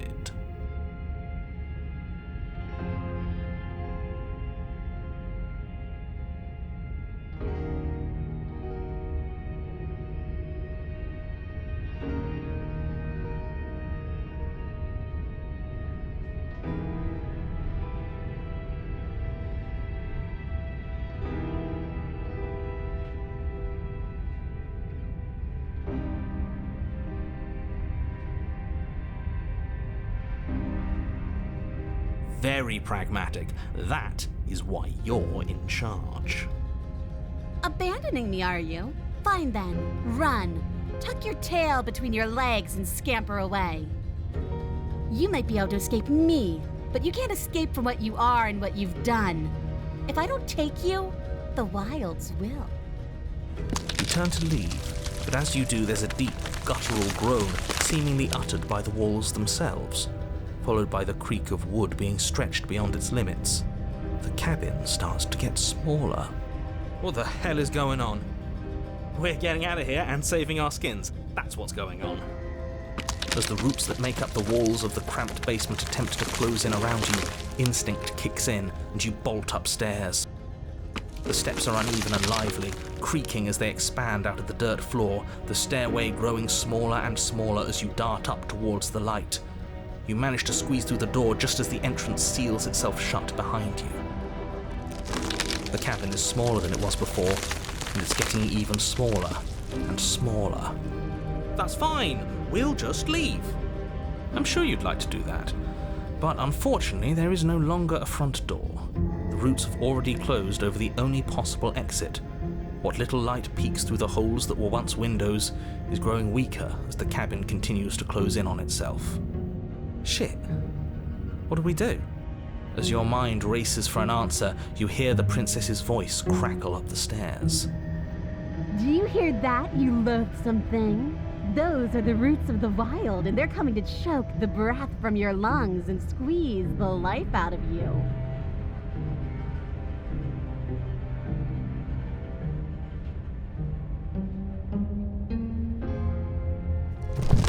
Slump to the floor as the roots continue to expand into the cabin. Ugh, we're never going to make something of ourselves with that attitude.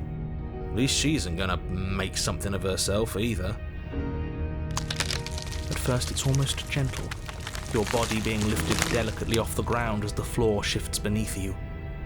But the cradle of the growing roots starts to feel suffocating, then unbearably tight, then that tightness gives way to bulging pressure as they begin to constrict. The sound of creaking wood is drowned out by the snaps and pops of your bones, pain flooding your senses as you feel your skin deform, being shaped unnaturally by the living cabin. The suffering is what you deserve, you hideous creature. Know as you die that you are hated. I hate you, and I'm glad to die horribly if it means you die with me. I wouldn't have it any other way. The pressure is unfathomable. You can't breathe, your vision swimming with red, your head pounding with trapped blood. And then you pop. Everything goes dark, and you die.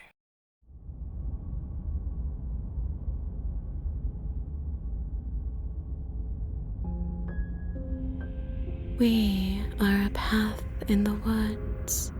We have no beginning, and we have no end. But something cold and unnatural sits watching us from just beyond our edge. His gaze pushes against our borders, curling them in on themselves, preventing them from stretching to the places they need to reach. No, that's all wrong. You're not a path in the woods, you're on a path in the woods. Who's even saying that? That's not the princess, is it? Oh no. How many times have you been here? I think this is our third? That's bad. That's very, very bad. It wasn't even supposed to reach 2. If you're at 3, well, no wonder things aren't the way they're supposed to be. Let's get our facts straight. What happened last time? What could you have possibly done for things to be like this? The thing that sits beyond our edge speaks his logic into us. He tries to grasp at things that cannot be grasped. He tries to stare with wide pupils at that which can only be held from the corner of the eye or with a passing glance. Shut up. The rest of you, talk. What happened? What did you do? Why does he want to know? I don't mind where we are right now. It's rather nice. I can hear what everyone is thinking. There's no reason to keep secrets. We tried leaving her in the basement, but she made the cabin come to life, and it crushed both of us into a fine paste. And now we're here, existing. And for what it's worth, I'm with him. This is nice. It was a fitting end. I'm sorry if it hurt, but doesn't this make it all seem so small? I see. So the cabin ground you into paste, and now you're convinced you're stuck together. What a mess. He doesn't understand.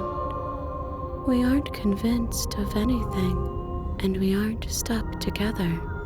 We're one. This is how we're supposed to be. Can't you feel it?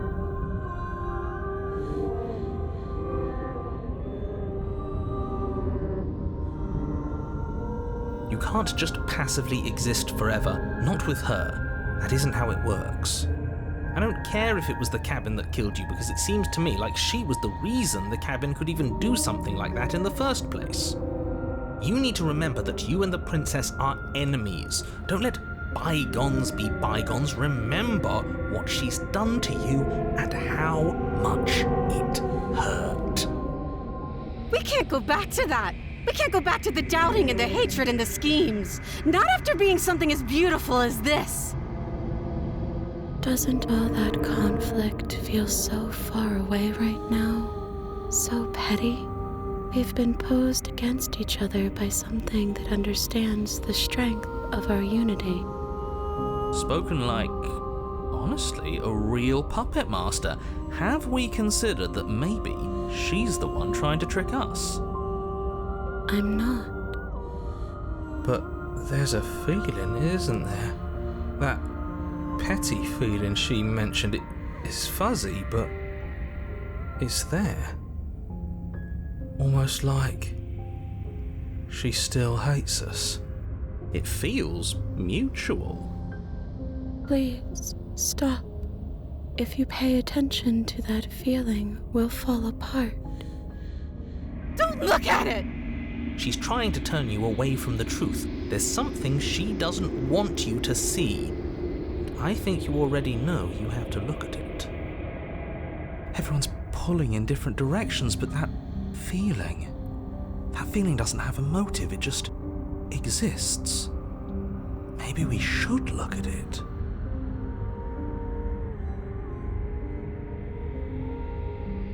No, you can't bury that feeling. You can't hide from your past. The past doesn't have to exist. Our freedom is within us. We just have to find it.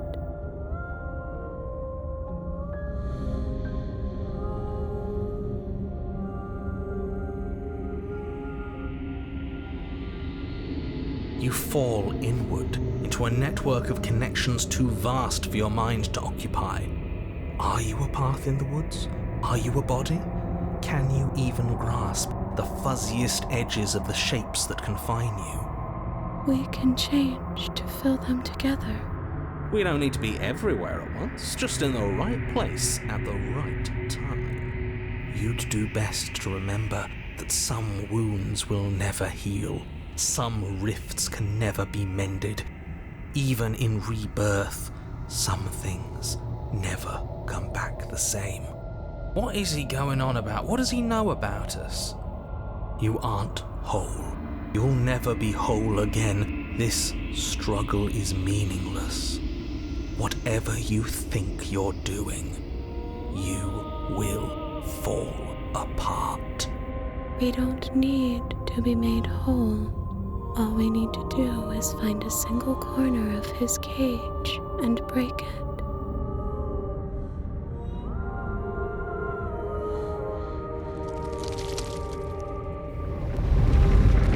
You stretch and search and stretch and search, growing as you decay and decaying as you grow. As you strain beyond your limits, the ground around you becomes dry and unstable and crumbles into nothing beneath you. This place will fall apart before you find its end. This task, whatever it is you think you're doing, is impossible. He wouldn't be trying to discourage us if that were true. That's right, I know a loser when I see one. Call his bluff. I can hold us together for a little while longer. So long as you trust me.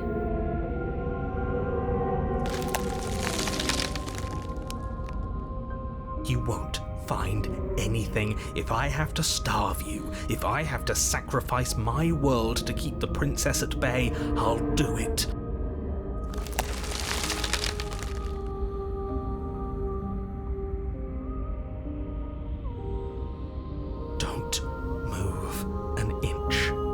Don't grow another blade of grass or harvest the remains of another dying creature so you can expand just that much further. Stop all of this, right now. I think it's too late for that, mate. I'm at your side. Shatter it, and free us all. No, stop!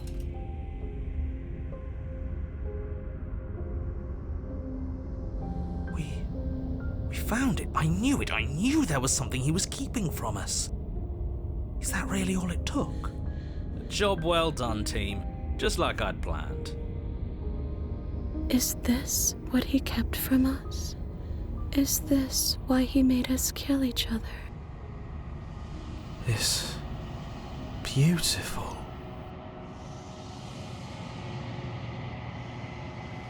Where did it go? Why is everything so cold?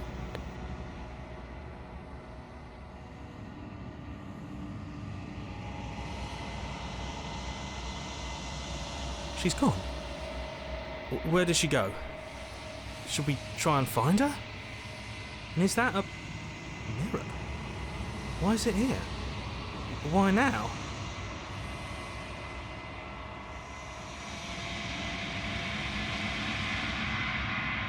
This doesn't feel right. It feels different. Final. It's calling us. And not in a good way. If they think it's bad, I'm with them.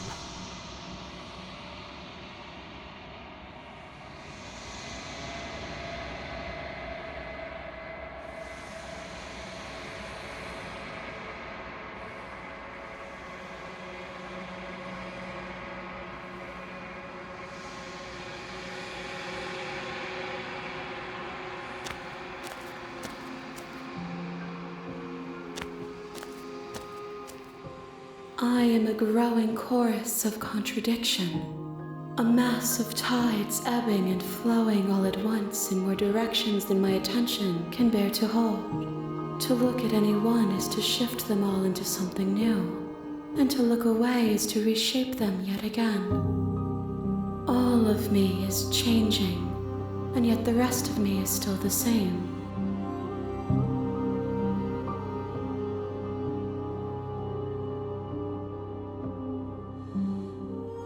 I will be here when it is time for us to meet again.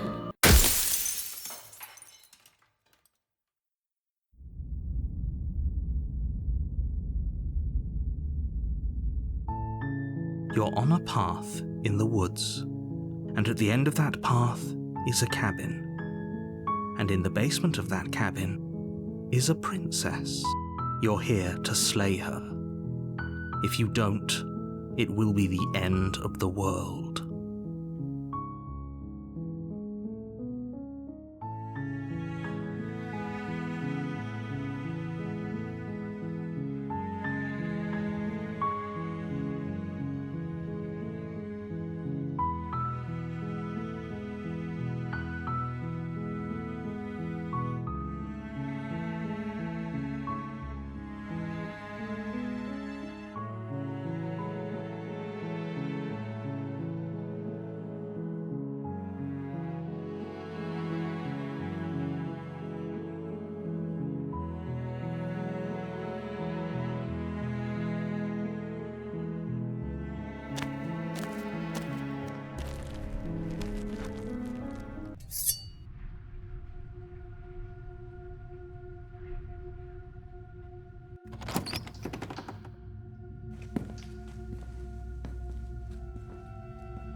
Then I'm not talking to you.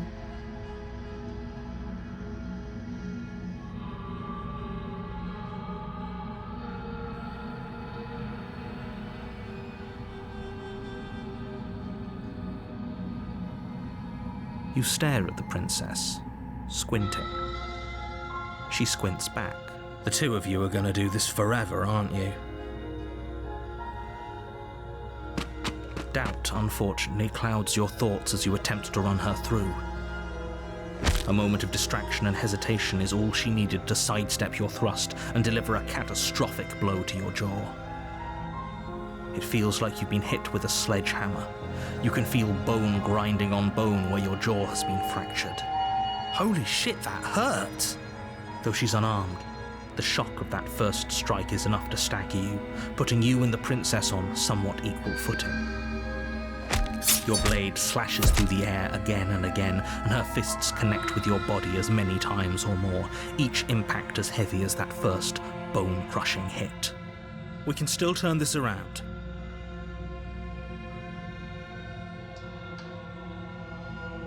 Are you serious? As internal bleeding sets in, the blade falls from your trembling hands, clattering to the ground, uselessly.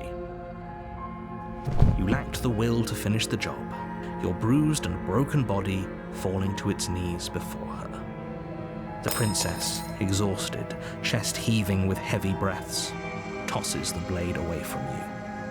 This is the end, isn't it? Is this really the best you could do? Look at you, completely broken. I'd be lying if I said I wasn't a little disappointed. She plants her foot on your chest and pushes you onto your back, the air leaving your lungs in a heavy puff. And then she brings her knee to your throat. She leans into it with the kind of weight you didn't think her slight frame could possibly possess, shattering your windpipe and leaving you starved for breath. It's too bad. I was looking forward to some company.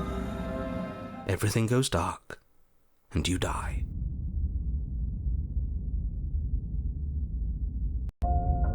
You're on a path, and you're here to slay her.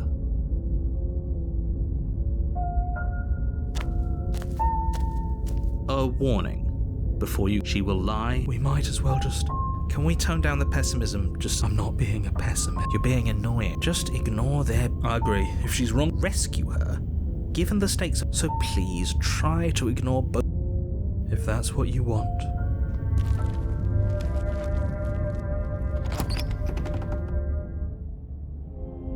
The interior of the cabin is larger and more grandiose than its humble exterior would suggest.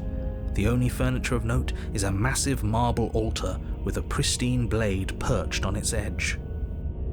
The blade is your implement. You'll need it if you want to do this right. Why do we feel so small? We don't feel small. We are small. No blade this time.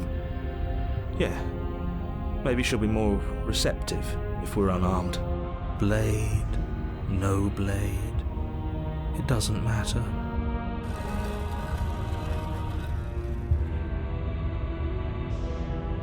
The door to the basement creaks open, revealing a spiral staircase, its steps almost as deep as you are tall.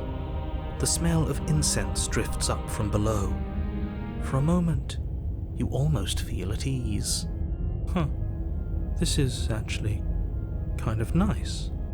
It's still a stone basement. If the princess lives here, slaying her is probably doing her a favor. Her booming voice rolls up the stairs. Is that a guest I hear? Don't linger on the stairs. Come down and witness me. You weren't kidding when you said it was booming. She wasn't like this last time. You shouldn't have come down here unarmed.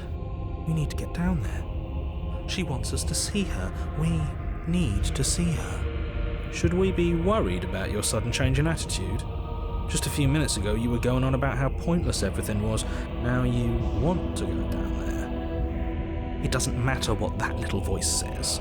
He's not the one making the decisions. Though if his ramblings get you to the princess, they get you to the princess.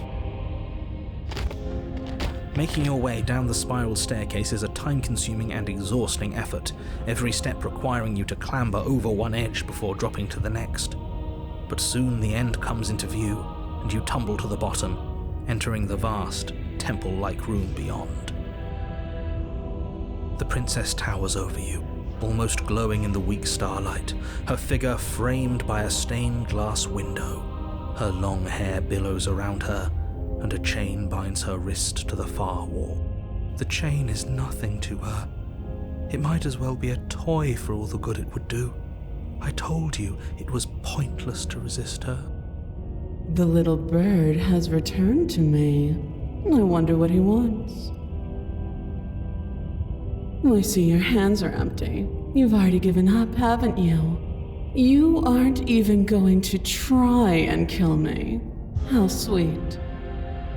And more than a little disappointing. She's disappointed in us? Kneel.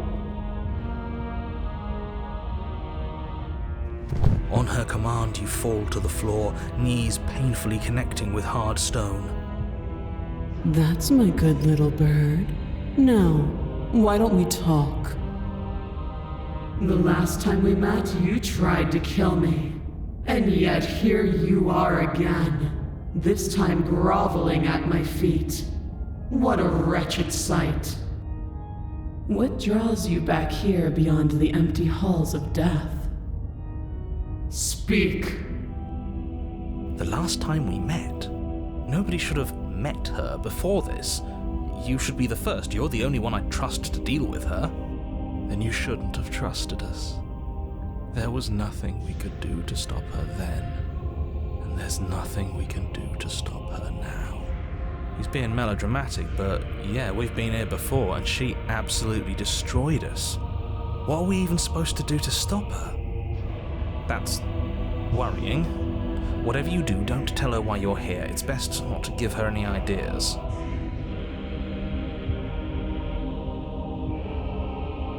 Do you think holding shut your beak is enough to stop me from prying it open? Do you think your skull can save your thoughts from being seen?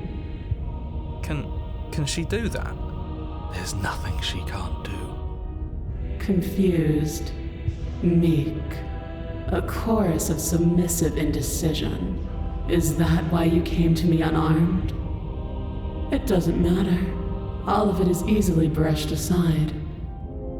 And there it is. I am destined to end the world. Something about that thought wraps itself around my heart. It feels like a fundamental truth to my being that I'd somehow forgotten. The collapse of the old is a necessary prelude to the birth of the new, and the world as it is now is overdue for alterations. It's time for me to seize my destiny, and you, little bird, will help me seize it. She's inevitable. There's nothing else for us to do but help her. Maybe she'll be nice to us.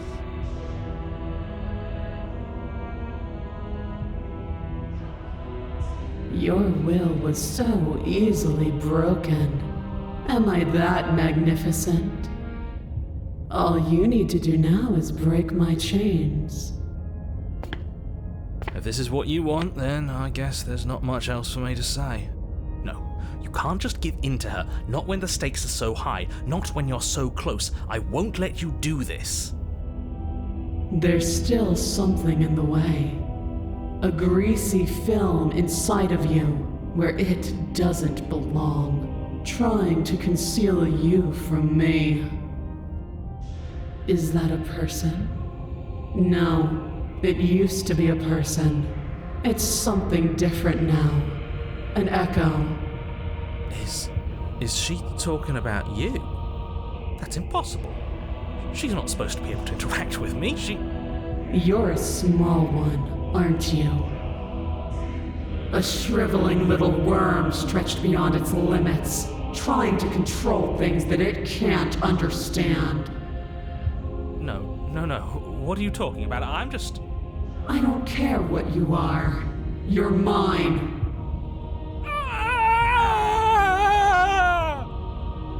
Rise, my little bird. Without hesitation, you're brought to your feet. Break my chains. And how are we supposed to do that? We don't even have a weapon. All you need to do is believe it's been done.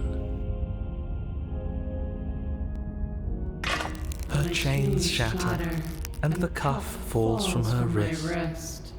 She is loose, and the end is upon us. What a good disciple you are. Come, it's time for us to leave.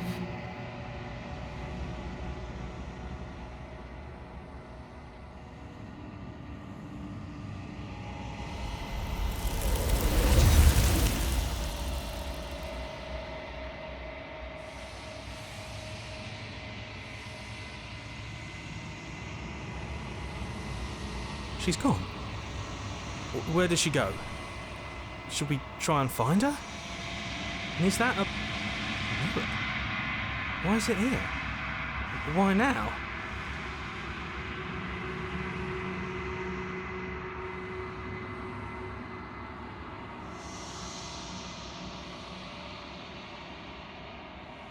This doesn't feel right. It feels different. Final. I don't want to look at us.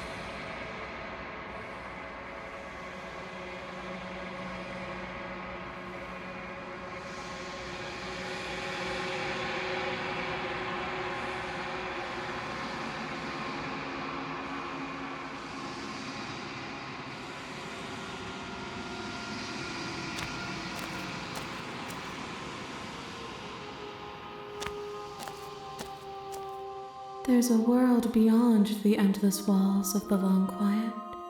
We're supposed to be there. Do you know what we'll find out there?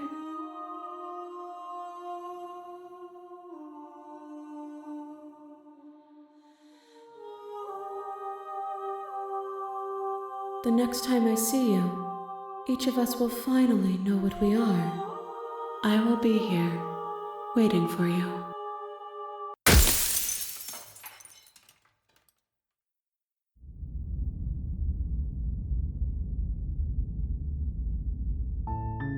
You're on a path.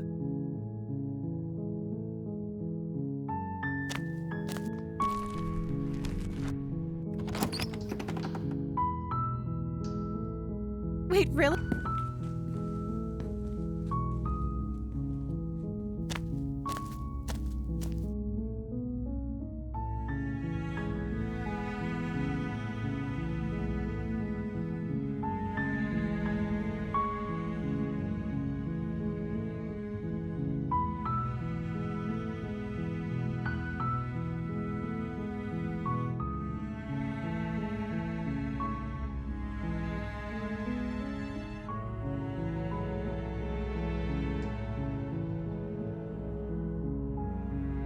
Oh.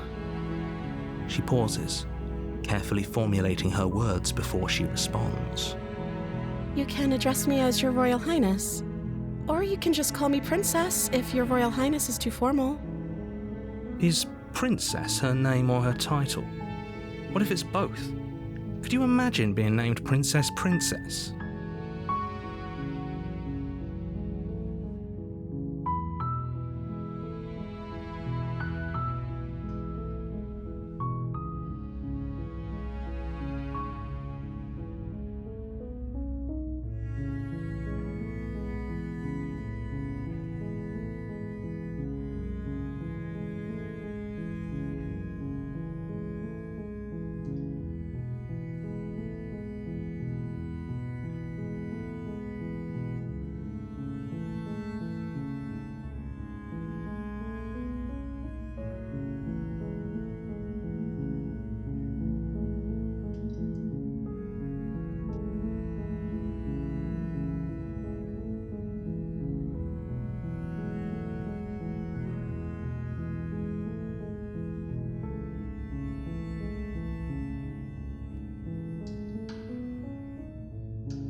Thank you.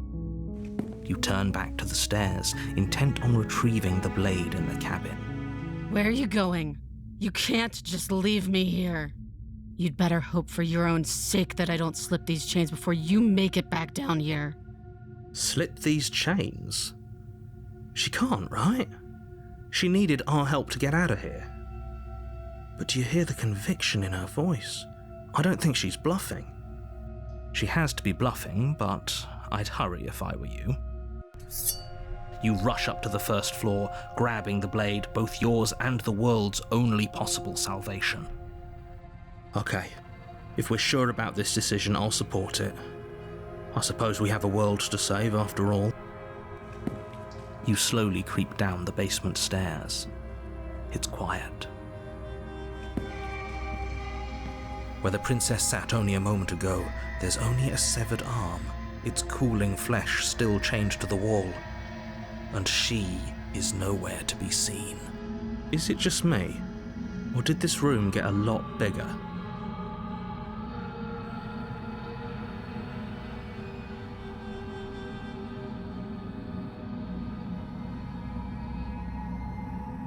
This is a dangerous play. Who's to say she'll actually succumb to her wounds? She doesn't have a weapon, and she's missing an arm. You can finish this right here, right now. You close the basement door, locking it behind you and quickly barricading it with the heavy wooden table that once held the blade. Okay, we can make this work. She has an awful wound, and we have all the time in the world. Playing jailkeeper for a while might make things a little easier. You settle in against the far wall to watch the basement door. It isn't long before you start to drift off, your eyelids heavy with fatigue. But sleep doesn't come.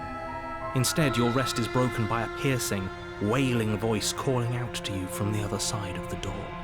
I know you're still there.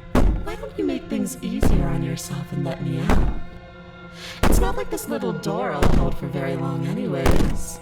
But it's probably a good idea to try to get back on my good side. She sounds terrifying. Like she's less of the princess you saw and more like something out of a nightmare. As she violently rattles the door, you do your best to shut her out of your mind. When I get out of here, I'm going to pick you apart piece by piece. I won't forget what you did, and I'll never forgive it. You don't know the kind of enemy you've made tonight. It doesn't sound like she's getting any weaker. No, it doesn't.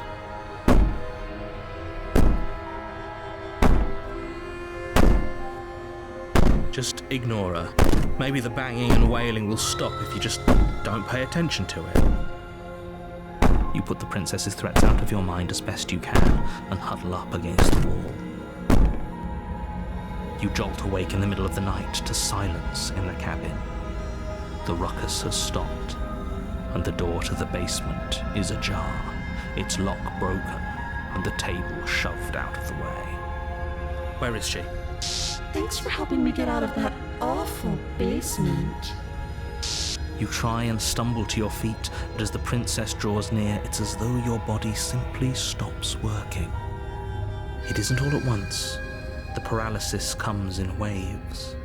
First your toes go numb, and then your feet, and then your legs. You lie prone on the floor of the cabin, unable to do anything but witness her approach. Whose side are you on? Yours, of course. But I have a duty to uphold the truth. Lying about the facts of the situation doesn't change them. So helpless.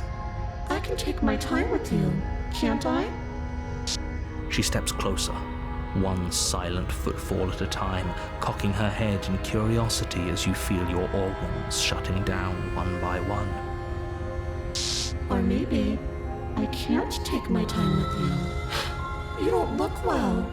A little green around the gills. What a shame. If you'd only helped me get out of here, we could have done such wonderful things together. Your lungs stop drawing in breath, and your heart freezes in your chest. You have seconds left. I'd say better luck next time, but we both know this is the end, don't we? It can't be. This can't actually be how everything ends. I'm sorry, but it is. Everything goes dark, and you die.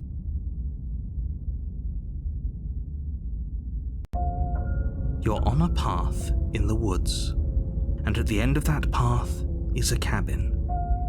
And in the basement of that cabin is a princess. You're here to slay her. If you don't, it will be the end of the world.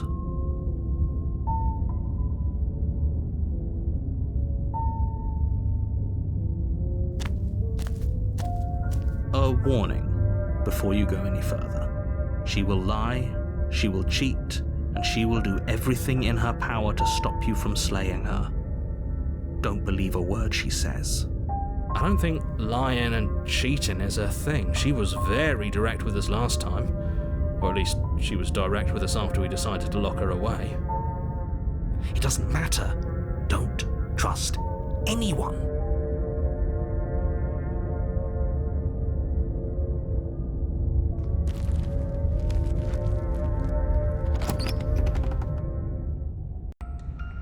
The interior of the cabin is plain, the smooth wood of the walls almost featureless. The only furniture of note is a lone table, knocked on its side in the corner of the room. A pristine blade stands between you and the open, inviting basement doorway. The blade is your implement. You'll need it if you want to do this right. Hold on. What happened to the door? It's just an empty frame. She's already gotten out, hasn't she? And she's ready for us. She's been waiting. Can't you feel her eyes on us? I'm going to need all of you to pull yourselves together. The princess has not already gotten out, but if you keep getting stuck in your head like this, you're going to struggle to get the job done. So deep breath in, deep breath out. Your task awaits, and only you can do it. Oh, we should have taken the knife. I don't think going down there unarmed is going to do us any favours. You cross over the threshold and onto a series of isolated steps suspended in darkness. More eyes, too. You never mention the eyes. The air seeping up from below reminds you of fresh lightning and static, as if you're descending into a place that isn't meant for a creature of flesh and blood. If the princess lives here, slaying her would probably be doing her a favour. Her cruel and playful voice prances up the stairs. I didn't think you'd come back. We're gonna have a lot of fun, you and I. Come back? She must have you confused with someone else. You really don't remember, do you? It doesn't matter, we need a game plan. We know we can't just go down there unprepared. You make your way to the bottom of the stairs. As you emerge, you find yourself between two loose rows of white wooden planks suspended in nothingness. A smattering of cobblestones, visible against the inky black of the basement, mark where the floor should be, forming vague pathways. At what seems to be the end of the room, they diverge in opposite directions, left and right. She could be anywhere, and there's nowhere for us to hide. We're completely exposed. Are you really not going to comment on how weird this place is? No, I'm not. Somebody needs to be the voice of reason here, and it certainly isn't you. Excuse me, I'm being incredibly reasonable. You're the one who's just matter-of-factly describing whatever the hell we're looking at like it's an ordinary basement. We're going to die down here. I don't want to die again. Please stop saying that. You're only going to make things worse. Just pick a direction and start moving. I wouldn't give it too much thought if I were you. It doesn't really matter, because either way you go, I'm going to find you.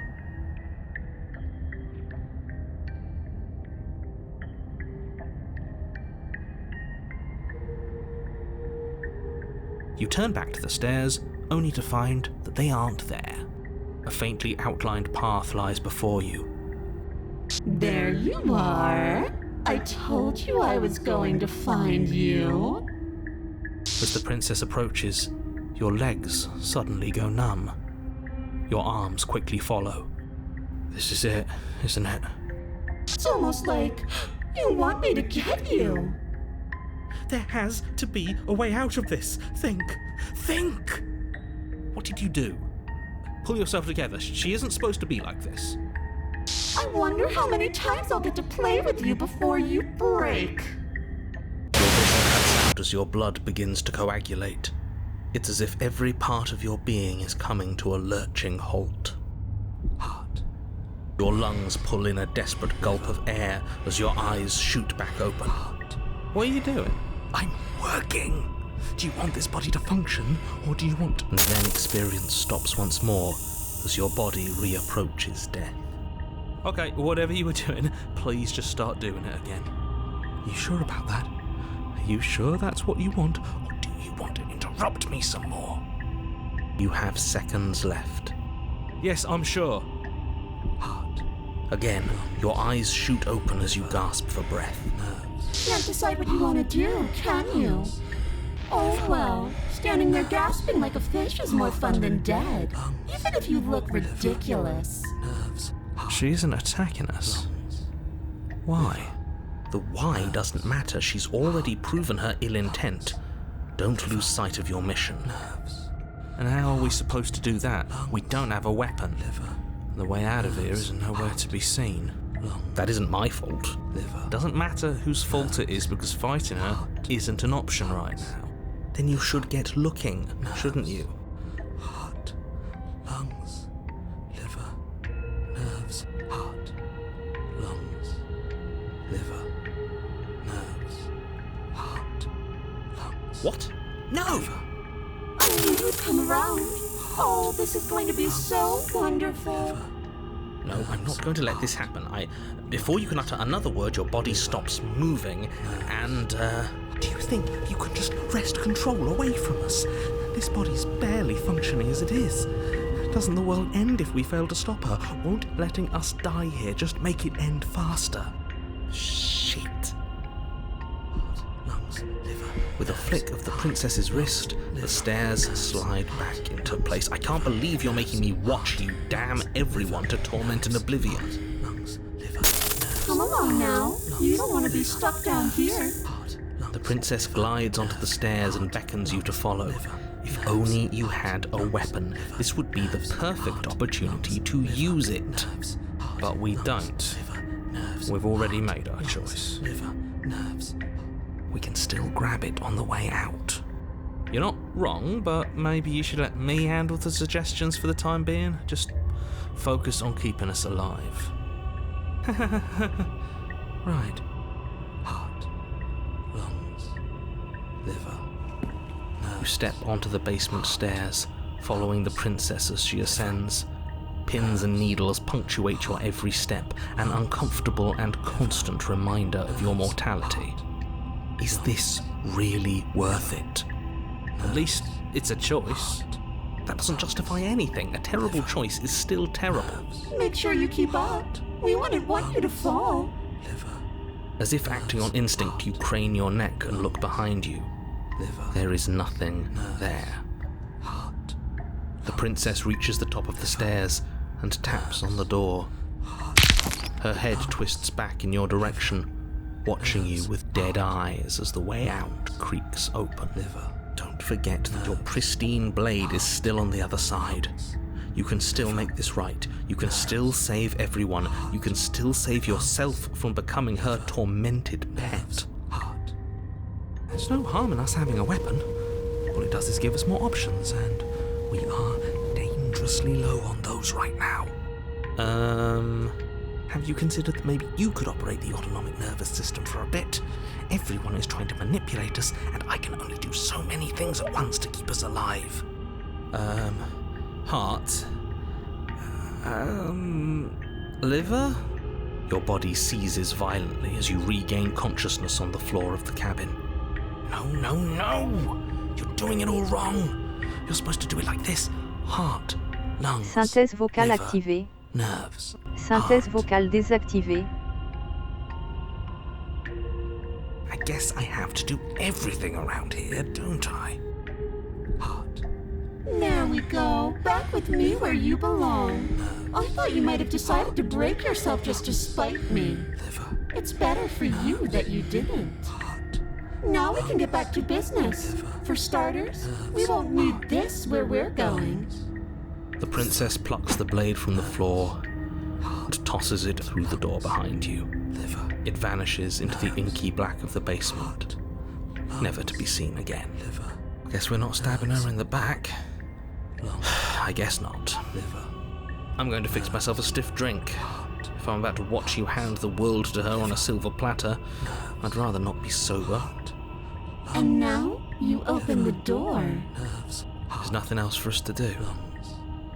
The doorknob twists in your hand, revealing the forested path beyond the cabin. You bastard. You've actually done it. Nerves. You've actually doomed everyone. Liver. It's so beautiful. I can't wait to ruin it. Nerves. But it's so cold, too. Lungs. It's itching against my skin. Heart. Lungs. Liver. Why is it so cold? Heart. Lungs.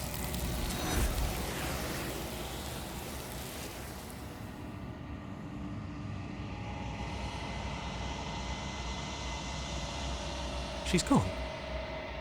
Where does she go? Should we try and... Is that a mirror?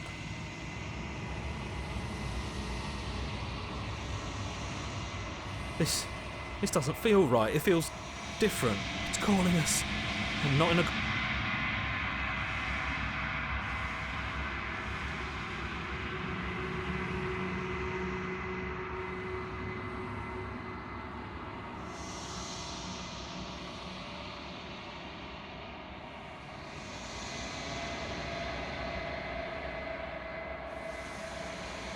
I think you know what I am.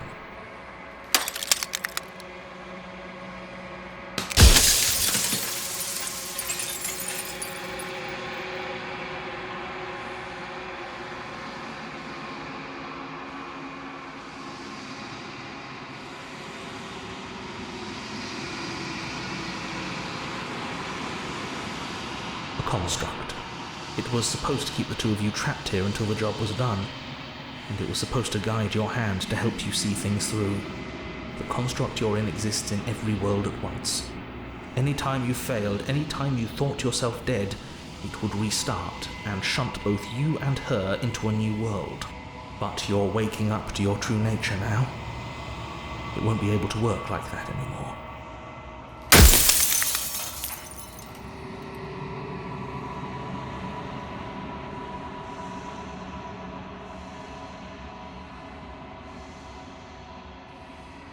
The narrator. Yes, I suppose that's my job, isn't it? You needed help after all, an objective voice to guide your blade. But you were never supposed to see me. I wonder how many worlds you've damned to extinction to fall this far.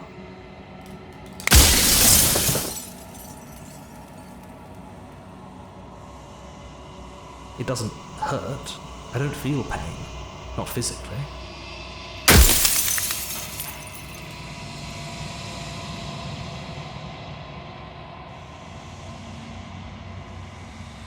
I'm aware, and if I were you, I'd be more precious about your time.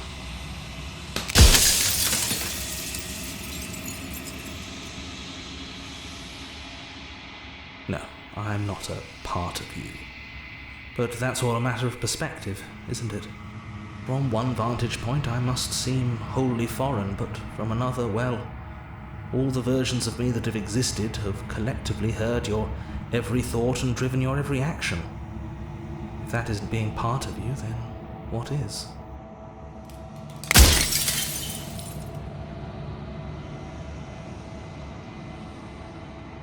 You were, and it was by both necessity and design. This construct you're in exists in many places at once. Any time you failed, any time you thought yourself dead, it would restart and shunt both your consciousness and hers into another world. But you'll be awake soon. And then it won't be able to work like that anymore.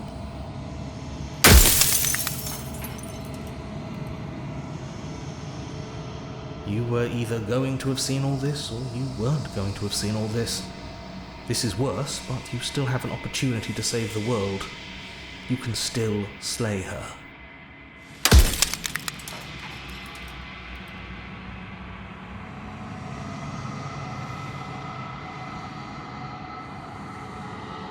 You're the long quiet, the god I made to rid the world of death. Soon I'll be gone entirely, and you'll be left alone with your final choice. So allow me to make my final request. The princess contains death itself within her, but I wove you into being with all the power you need to destroy her forever. Do it. Slay her, and rid the world of death and suffering.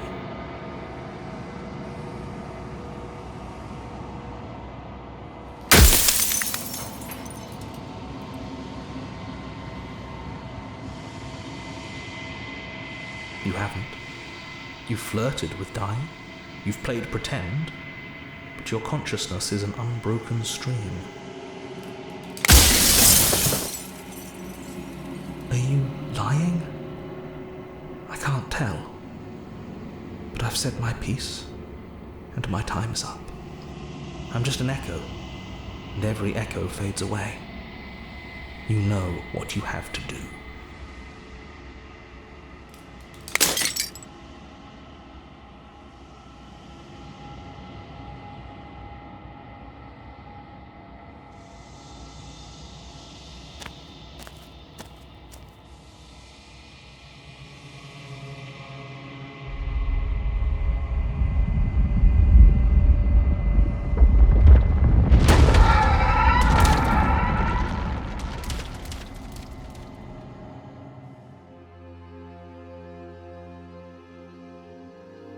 I can finally see you, and you can finally see me.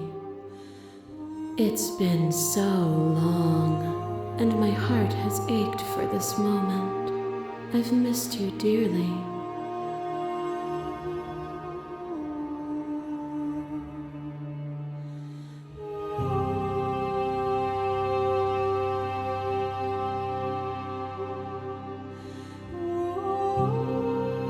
Names are their attempts to capture that which cannot be captured. They call me the shifting mound, a pale imitation of what I actually am. Ever the passive player, always reacting and never acting.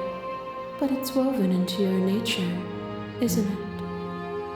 When the echo spun us from one into two, he gave you a choice and me a role to play. I am not death, but I contain it in my multitudes. So, will you attempt to destroy me and bring about a world devoid of death and the possibility of meaning? Or will you open the final doors to our liberation?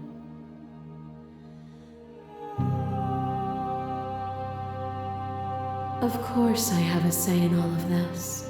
You and I share reflections of each other's burdens, just as you and I share reflections of each other's gifts.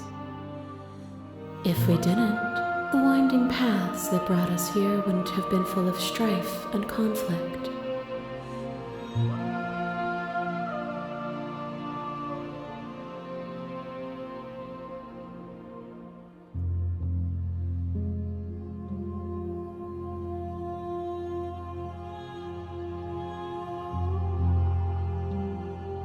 If you're saying that, it's because you don't yet understand. But we cannot use words alone to grasp at things that words cannot express. And you cannot rationalize with logic that which defies it. Violence and passion are dances that both of us know well. If this is what it takes to enlighten you, then so be it.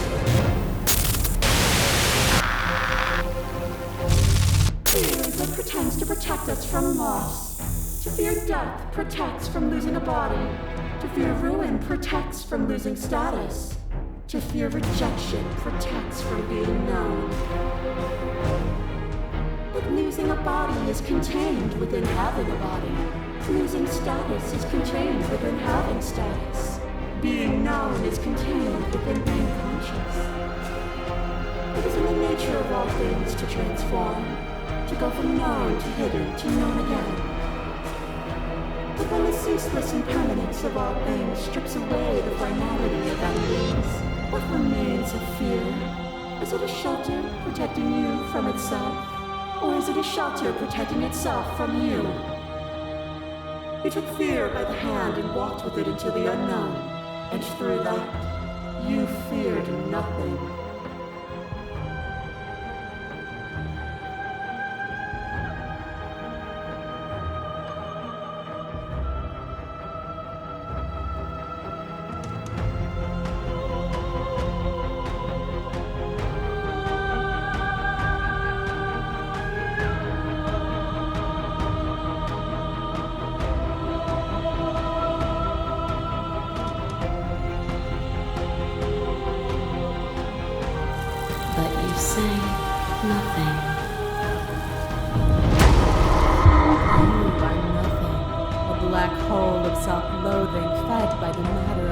classless thoughts, a dog blind to its leash. But there is no light without the dark. When I proclaimed my godhood and offered you a place at my side, you gladly became the instrument of my new creation. Only with both of us is there a future to look towards. It is hope that carves meaning into being.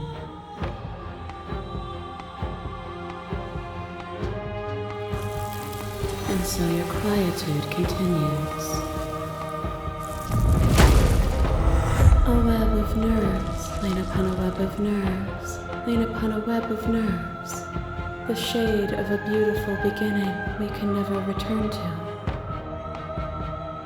Where did you end and I begin? When you felt what it was to be me, we held on to each other and pierced the veil of truth. Will you abandon their curiosity now that we are no longer joined in physicality? Is your unbroken silence a lack of an answer? Or has your understanding begun to move beyond words? A boundless torrent of blades cut you from boundless angles. You are a body. You are gory ribbons. You are a body again. And you feel all of it.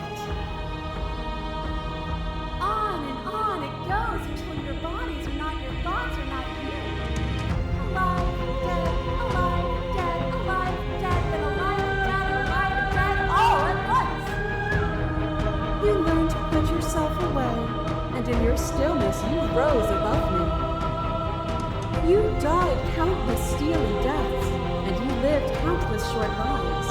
And yet it is all so far behind you. I pushed you to a greatness you never would have reached without me. Still, you hide the contours of your heart from me. Your vampire takes a stake into your body, and another, and another, and another. Do I miss your heart because I can't stand to see it go? But the stakes meant nothing to you. You had a desire, and you set that desire free. You lifting me and me lifting you. Forever and ever and ever. Consumed by true belief, there was nothing that could hold us back.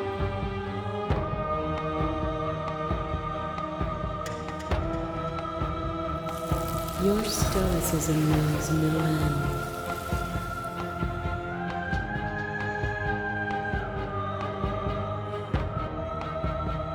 Nothing is immutable.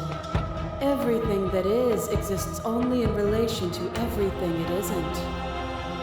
There is no constant. There is no center. Open your eyes and accept what we are.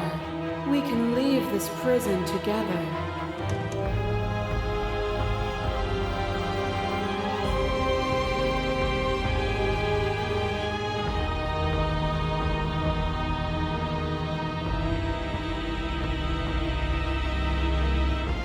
What I offer you is not perspective. It is truth. Whatever you're trying to do right now, you don't have to do it alone.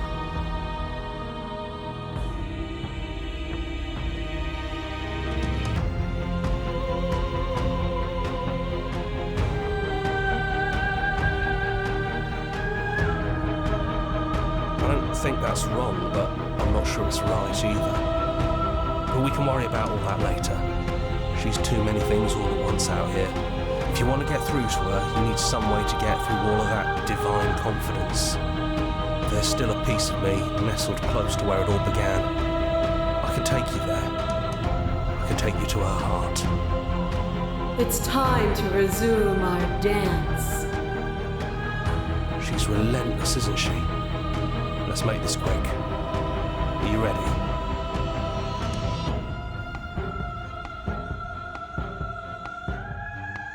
You can't, and lucky for you, I'm not going to let you try.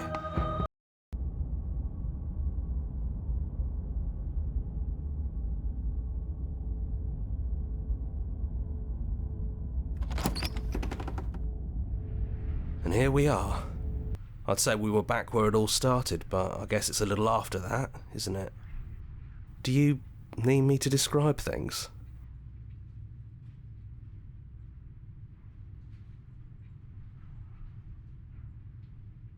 No blade it is. I'm not sure what we'll be able to do without it, but your judgment has gotten us this far. The stairs. Do you remember the first time we were here? The first time we heard her voice? I don't know what you want for us. She sounded just like that. Timid and gentle. Only she didn't know us. And down we go. We shouldn't keep her waiting. There you are. You look just like you did when we first met. Let's talk for a bit. Maybe we can figure this out.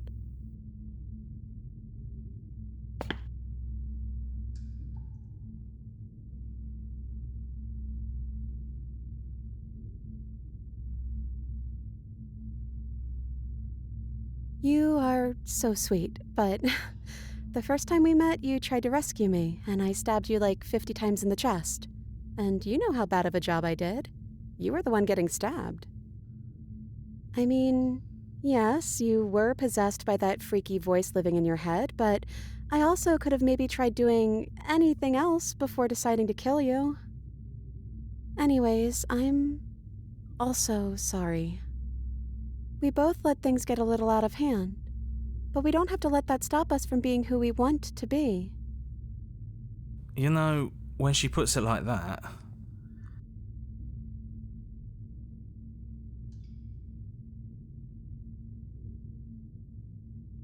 I don't have one, and I think I like it better that way.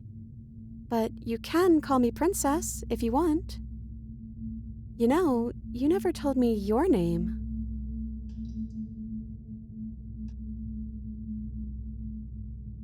Then I guess I'll call you Quiet.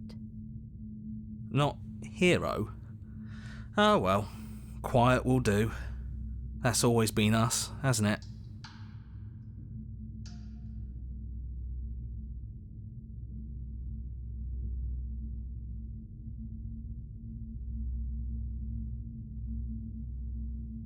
Can we actually do that?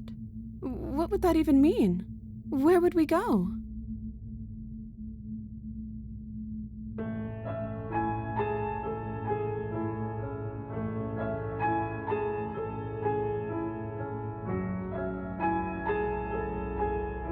I want that too. I think I'm gonna stay right here.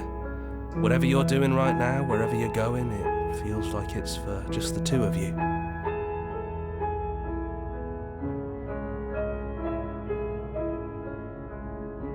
Don't mention it. Thanks for making all the hard choices along the way.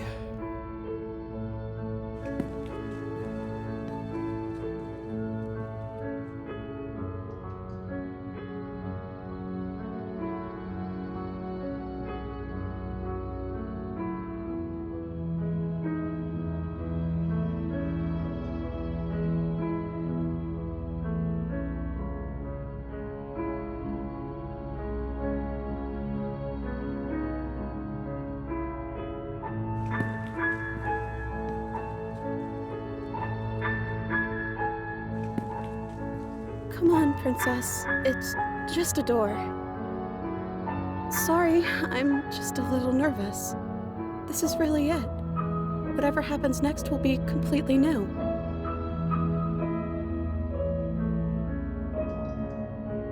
I love you too.